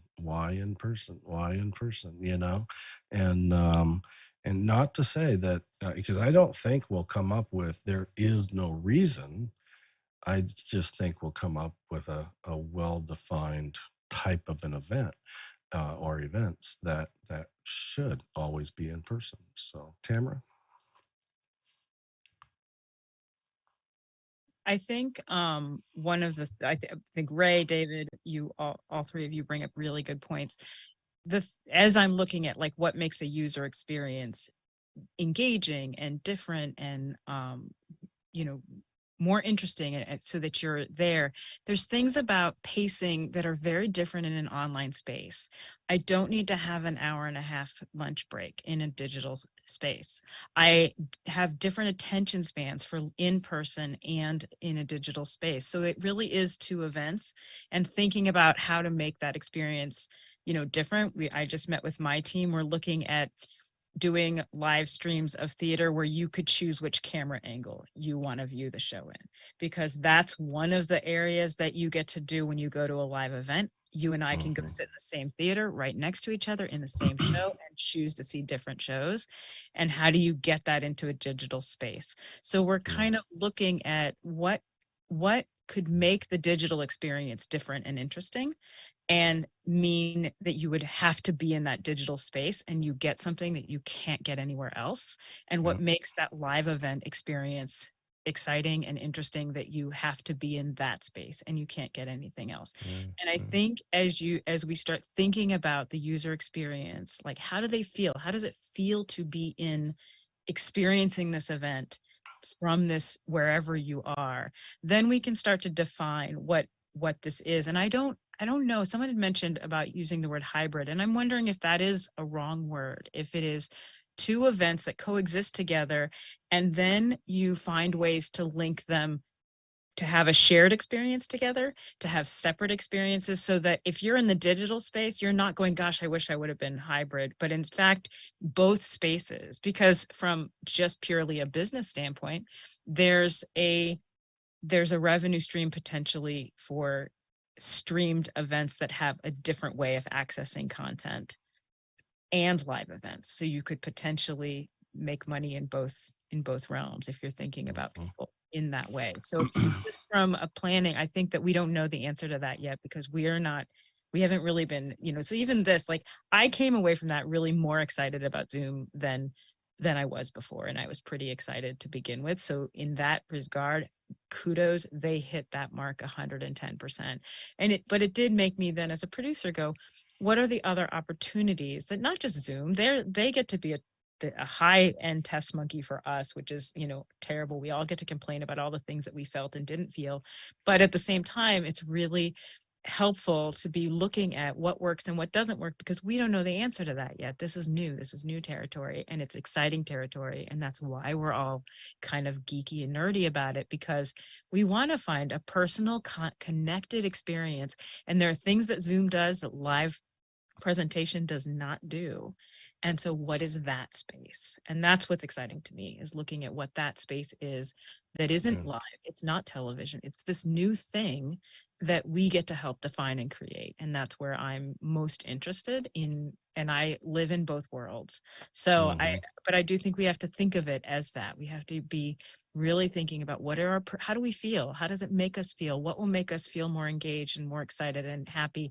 And it may mean that two events are happening simultaneously, and which parts interact together and which parts are completely separate events.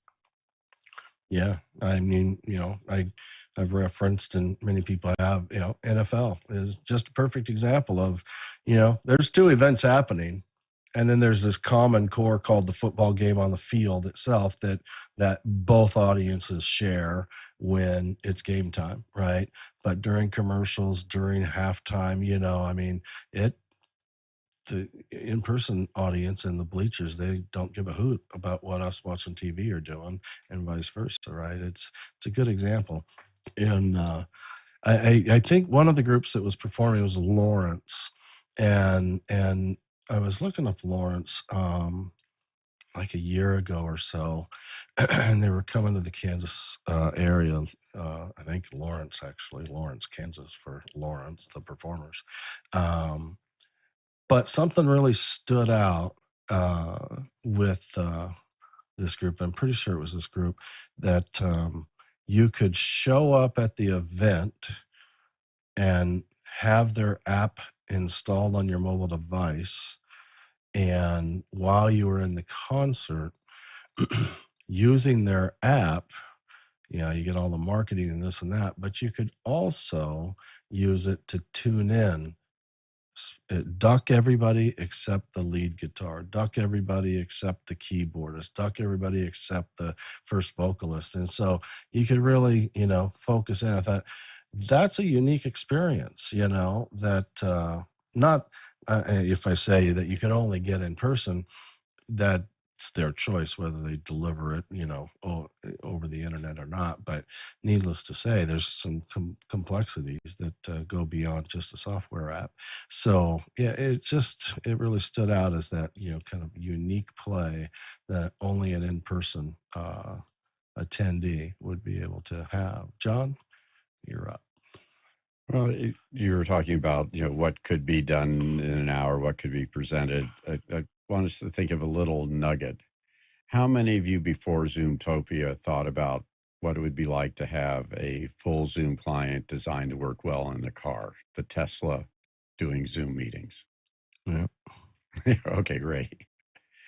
So I don't think that was on the top of everybody's mind, and they tried to pace that in the program, I think, to make it be an aha moment. And I think in the hall, when they played that video, there was some energy in the hall, and there's the people who saw that in the hall. There were people who saw that remotely, but there were people not connected with Zoomtopia at all, primarily analysts and news reporters.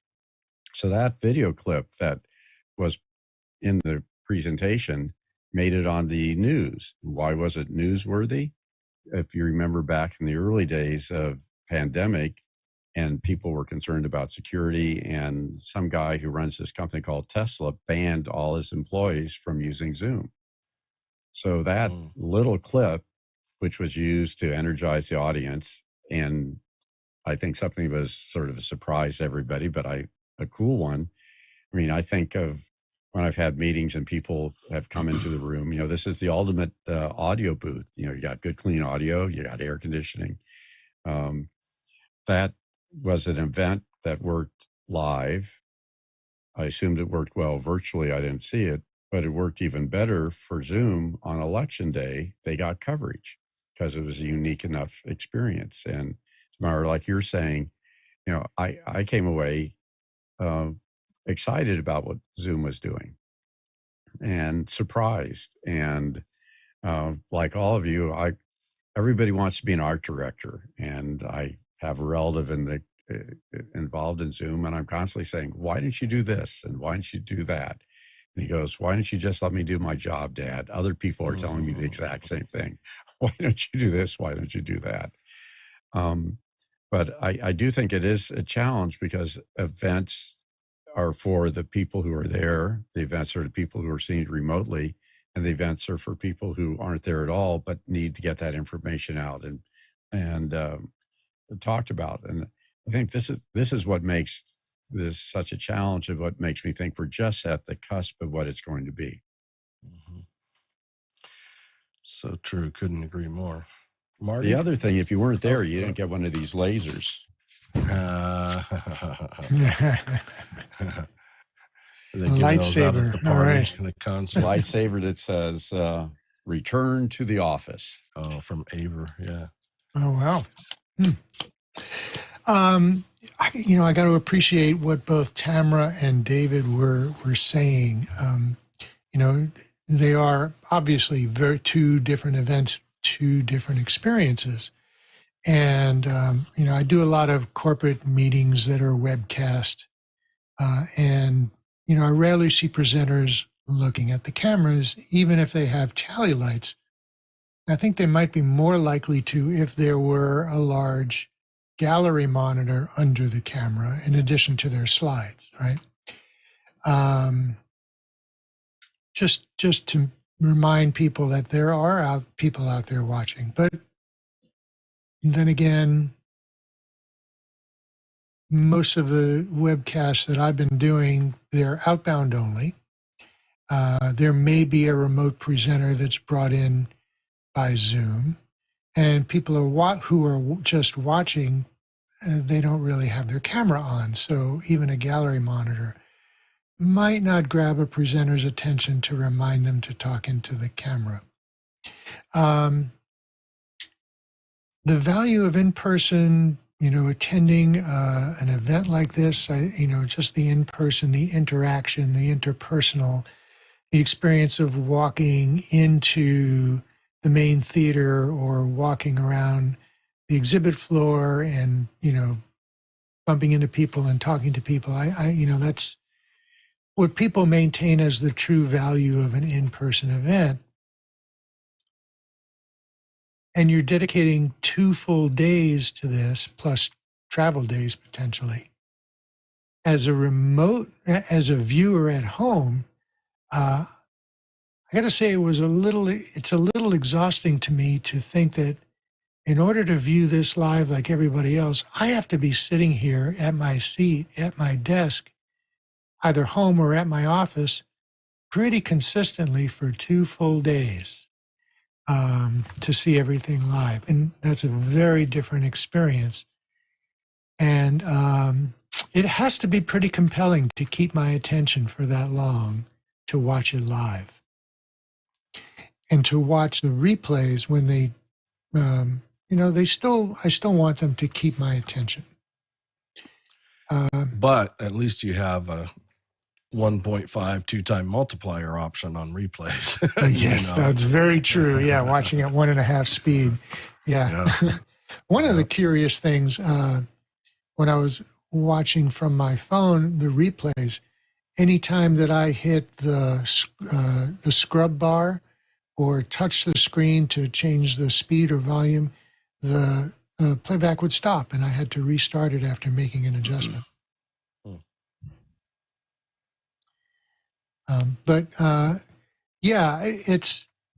It's tricky, and we're all still trying to figure out how to really make a mixed audience event work well for both audiences.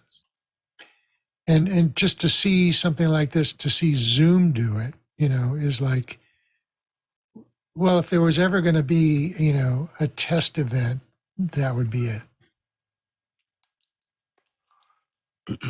Yeah, I think they took the bull by the horns to, show that for sure. Knowing that it's not, it's not the recipe, but it's an effort full of great ideas, deliverables, and some things that I think Sam had indicated in his closing breakout.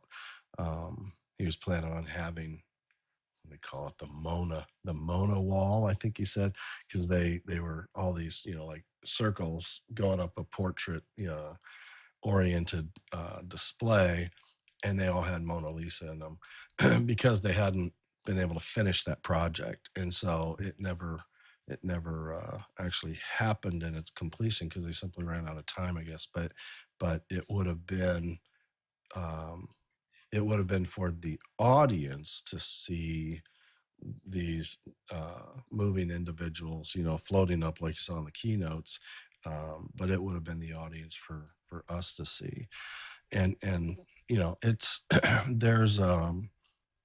there's a factor there. There's like a connection factor there. I think the human connection factor that says, hey, there are people out there. I think the visual would have been good, along with kind of a back of room monitor for the speaker to just say, hey, remember, there's people out there. Remember, there's people out there, and to look, and then what does that translate to? If I pause there for a second, to look at the camera, how, can you get closer? Can you pre-coach a cameraman that says, when he speaks out loud about the gallery, zoom in to his face, because he will be trained to speak to that camera, to speak to that audience, to get closer, right?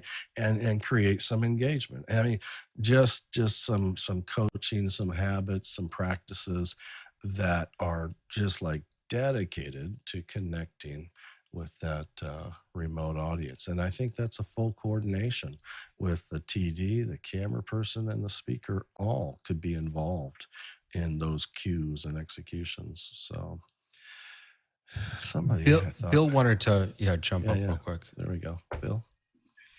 Just to follow on to what you were saying about the direct to camera, one technical thing I noticed, like it jumps out to me, if we were going to do a direct to camera, it's almost like the iMag shot.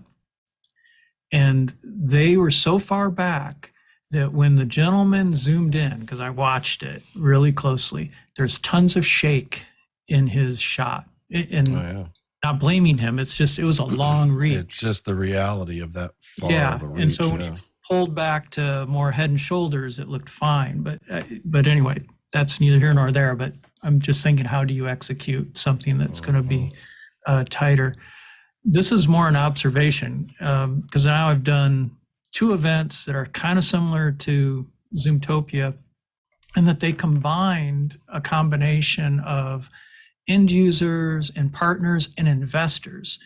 And this caught my eye that they spent, I want to say it was an hour and a half to 2 hours investor day meeting, which I'm going to watch online. I haven't watched it yet. But then I saw those investors sitting around tables, watching the energy in the common areas outside the exhibit hall, which is hugely valuable. And that's how these other companies are not as big as Zoom. They're not public companies, but they were doing the same thing. They were leveraging the energy from their employees and partners and bringing investors in this environment that, frankly, what's the value of that? It was way more than what it cost us to produce this, to the productions I worked on, to produce them, if they bring in just 2 more investors.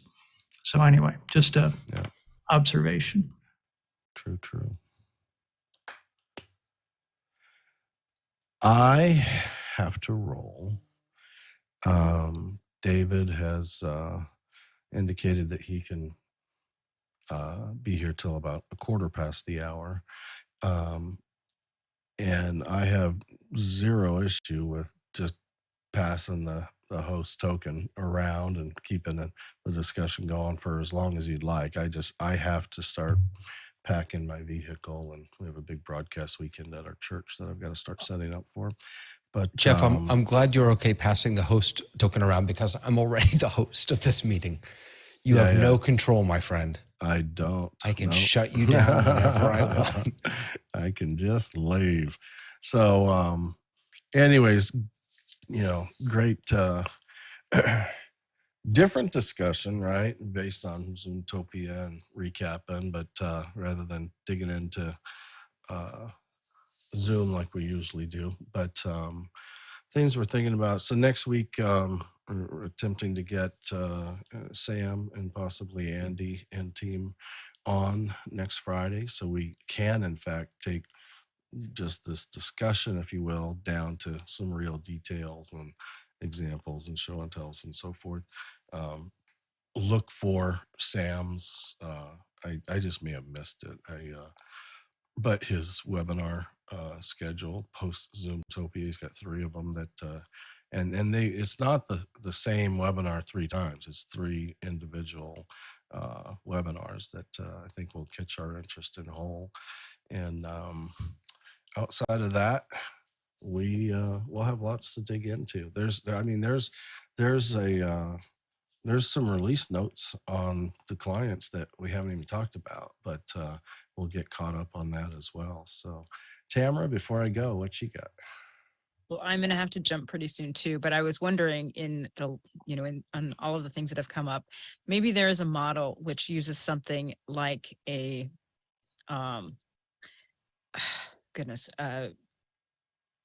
America's, not Most Wanted. Got Talent. Yeah, America's Got Talent, where you have kind of a host that leads you through. So I think that there is a room for one of the ways that might make a behind the scenes thing where you set up a studio that had Zoom monitors facing the people, so that when they came off of their live event, they go into this kind of backstage Q&A that then becomes an interaction with your digital space. I think if you kind of looked at different models that we have for where we do Q&A, that might bridge some of that gap and also do something that is a little different, a little bit more interactive, that is very specifically set up. It's just the studio room. It's kind of the way you would do a press tour, where you bring in talent and you do some follow-up questions there. And that would be an inexpensive way to extend the Zoom experience to a digital space. So whether you're in the audience and you have to go to your app for that extra content, or you're in the Zoom space and you have to get that digital content because you have kind of a host in that space guiding you there, that might be an easy answer that isn't as much of a setup to bridge that gap. Yeah. I don't recall what events they were, but I've been in a couple of events where, I'm either watching them do it or I'm watching them do it on a device where there's these behind the scene commentators, and yeah, when the stage is done, it cuts right to them for the online. There's nothing else to do in person except let people, depart and play music. But yeah, it's a cutaway to commentators, and even the gosh, what was her name? Who was the one who kicked the show off? John or Bill, the Alex comedian? Borstein. Alex, yeah. Even if Alex would have just, left the stage and she was immediately on camera for the virtual audience for a moment or after, Absolutely. like Little, that's that treat, of because she's South Park, right? Isn't she a voice of somebody on But she South also Park? did the marvelous Ms. L. yep. I think they Yeah. Amazon. I think So, No, that would have been great. I would have loved as soon as she came off her set, to have her talk. Well, that went well. Did you think about this and do that? But then that would have eaten into the next presenter. But yeah. I see that in book festivals where people will give their talk and then they're immediately rushed back to their signing station, and then you can go and visit that signing station. So it could be another venue that you could kind of click into or that you could watch simultaneously. So I think these are really answerable things, and I think that again, what Zoom did is amazing, and I came away even more excited. But I think it's also then kind of culminated more ideas in my head as to these are problems that are worth solving, and we can solve. Well, and some of them are problems that exist because it's a hybrid event.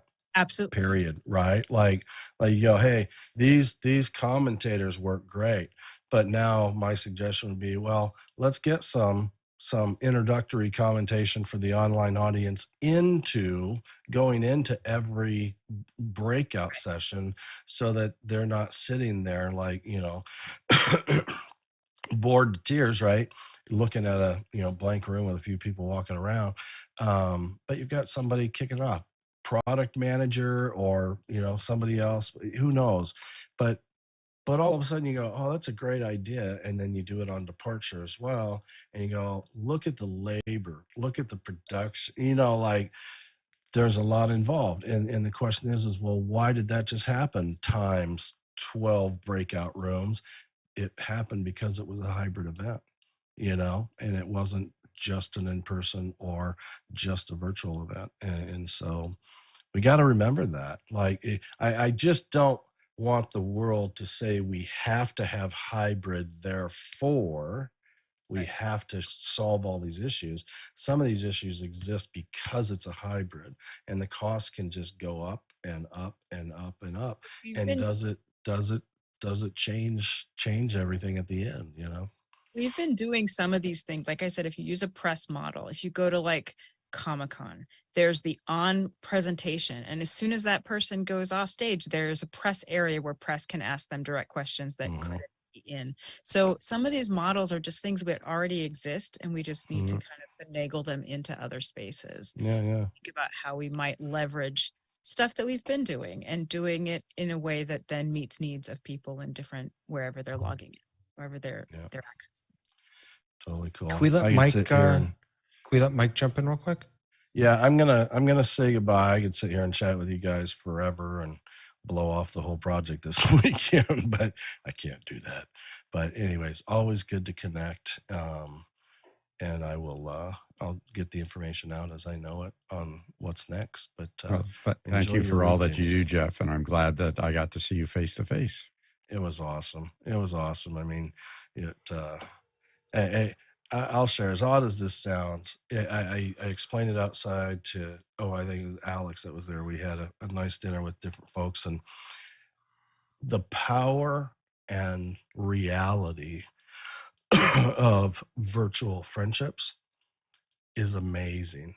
And I wasn't expecting it, but this was my experience that really, really, really testified to that, and of just how real that virtual relationship is. I got into the Hilton from the airport at like 11:20 at night, and I get checked in. I get my key. I go up to my room. I open my door, and there's this man sleeping in one of the queen beds. And it was like my friend. I'd never met him, but it was my friend. And he wasn't worried about a stranger walking in the room because I was his friend, right? And it was Guy, and we shared a room. But, the ability to have that level of comfort only because of a virtual friendship that had been established, 2.5 years ago, just really blew me away how easy that was. And I was in the room for about an hour before he ever like came to. but it and then John as well. I mean, we could almost get past not even shaking hands or giving hugs because it just felt so natural. But we did take that moment to kind of hug each other and say hi, and it was so good to meet and so forth. So there is absolutely value in coming together as human beings. There's no question about that. But I think that's just part of the mix of, do we leave that to an organization to spend millions of dollars on events so that we can do that, or can we take care of that on our own too? So, anyways, you guys have a great weekend. Thanks for coming, and we'll see you next week. Thanks, Jeff. Take care. Mike, why don't you take the last word for us, I think. Sure. So yeah, I just wanted to add to Tamara's comment about the fact of the having the in-person based situation, then having your a perfect example that came to mind when she was mentioning that was the Grand Ole Opry. If anybody has actually watched them on YouTube, what they will do is, as they are at commercial, because it is also broadcast live to television, as it is live to, as they've gone to commercial, and the artist is now leaving the stage and going, before the artist leaves the actual stage, they will actually go to the online people, and the main hostess usually is side stage. And what she will start doing is interviewing that person right after they have finished performing that song live in front of the audience, as they're doing tear up on the stage to switch out for the next band during commercial. So this is all happening within 2.5 minutes. And literally as the person is leaving the stage, there's a stagehand just lower of the stage that gives that person a handheld mic. And now there's there's a person that's there now greeting us as they went to commercial and waiting for that person to walk off stage. And then that live artist now is talking to the online artist, or talking to the online crowd, I should say. And all of us now get to get that personal interaction of, it was so great that you did this song. And now it's a one-on-one interview with the online hostess with that artist before that artist actually goes backstage. So I wanted to bring that up. So it can be done. And this has been happening for a couple of years on the Grand Ole Opry stage every Saturday night as they've been performing during pandemic and post-pandemic. So this can be done in a virtual, shall we call it hybrid mixture, or even in this case, this is more not even broadcast locally, but they were doing this in person and non in person. So that was happening there. And on top of that too, they were they were doing that when there was no crowd. So that was happening during the pandemic when there's no crowd that was allowed to be in the venue. This has been happening when they brought back people in the balcony and nobody local on the floor.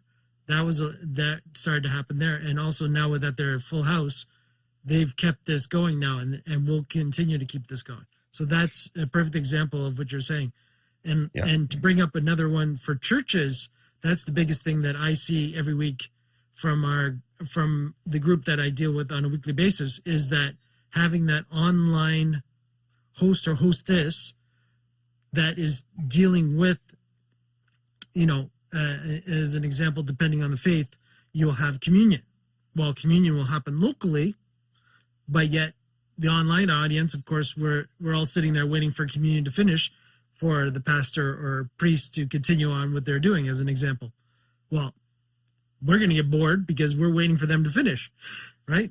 So that's another example where I'm trying to train them to have an online host or hostess that is interacting with us, speaking about, possibly things that have already happened during the mass or session that is happening in church, and to bring that to the online audience, see if they have questions, answers of questions, and so that it keeps everything flowing, right?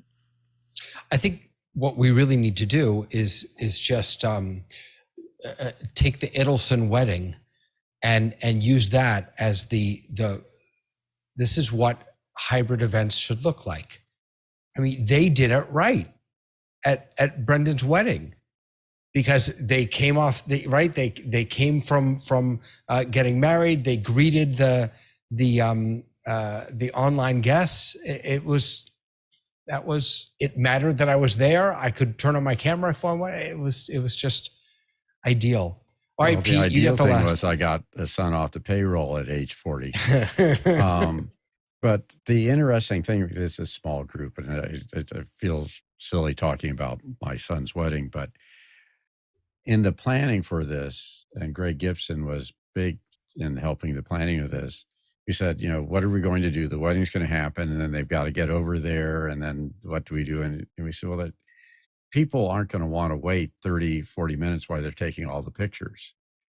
So the idea of recording it live, playing it back delayed like NBC News does for the West Coast, and fixing so right out of the wedding, they went into the reception.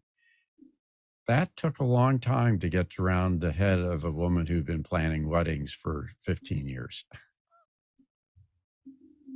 Yeah. Now she says this is the way to do it. Just like It was Dave perfect. said. Absolutely. Yeah. And for her, she was in the physical event space, and she didn't have a lot of bandwidth during it. But later on, when she, friends got dressed up in tuxedos to be in the virtual space, and one of my friends who was in a Sandy place couldn't get there. So it really was a magical part of the event. And when we talked to people about it, I was talking to somebody and I realized they weren't there. They'd only been in Zoom. But hearing him talk about it, it was, which table were they sitting at? But they had weren't. been there. That's the point. Yeah. Is that, we were there. All right, Pete, I'm giving you the last word, then I got to sign off. Okay. I was going to respond to Mike quickly that my church, we don't use Zoom for a service. We just go straight to YouTube and do it. But you're talking about communion. We actually do have a slate or a slide we pop up where we go to communion, and then when we come out of it, we switch back to the live camera. I also, on the side, talked about Zoom and live events things. I belong to a nonprofit, and we've been mulling over voting stuff via Zoom or in person, and we haven't been able to get a clear answer always. One thought was that if you have 10 people live together and then another 10 or 20 people on Zoom, can you do this according to whatever rules? And one option we were trying to figure out was, well, if those 10 people live are all on Zoom at the same time, does that make everybody in the same room, so to speak, there? So it's I haven't gotten a full answer on that, but that's one, something with hybrid events. I don't know if anyone else has heard anything about that either. I've got two suggestions for you, Pete. So what I would do is, instead of just having a still slate when communion is happening, if you can't afford, for whatever reason, having a live person to go to, what I would suggest is, if you already use some sort of digital signage within the church, that you would actually bring that in at that particular point, meaning multiple slides. Having one slide eventually will become boring, right? Yeah, I get it. So, like every 30 seconds, I would change from one thing to another, basically bringing in that digital signage that you might already be using in the church on local TVs prior to, right? I would bring that feed in so that it gives latest community events and such. That's a perfect time to, ask for offerings. This is the other problem that I'm having with churches not getting the offerings coming in properly. That is a perfect time to advertise, to make sure, if there's an online way to do offerings, to have that happen. And the other suggestion about polling is, and again, our Canadian government did go through this as well, where there's always been a hybrid of when they're doing voting and such in the government, what they will do is vocal ayes, meaning, yay or nay. And this can be done easily online and in person when you're actually doing a vote. And basically, that person calls off the person's name and they either go yay or nay, and then that person just writes that down. And that would give you a quick hybrid way of, taking the in-person and then taking the online, where that person would then have to unmute themselves in Zoom and say, aye, yay, as an example. Great suggestions. Thank you so much. Thanks a lot. All right, we're gonna call it for today, my friends. Fantastic conversation today, and wishing you all a lovely, lovely weekend. Those of you who are traveling to Zoomtopia, get some rest, come home safely, and we'll see you all next week on the Test Kitchen. Bye, everyone.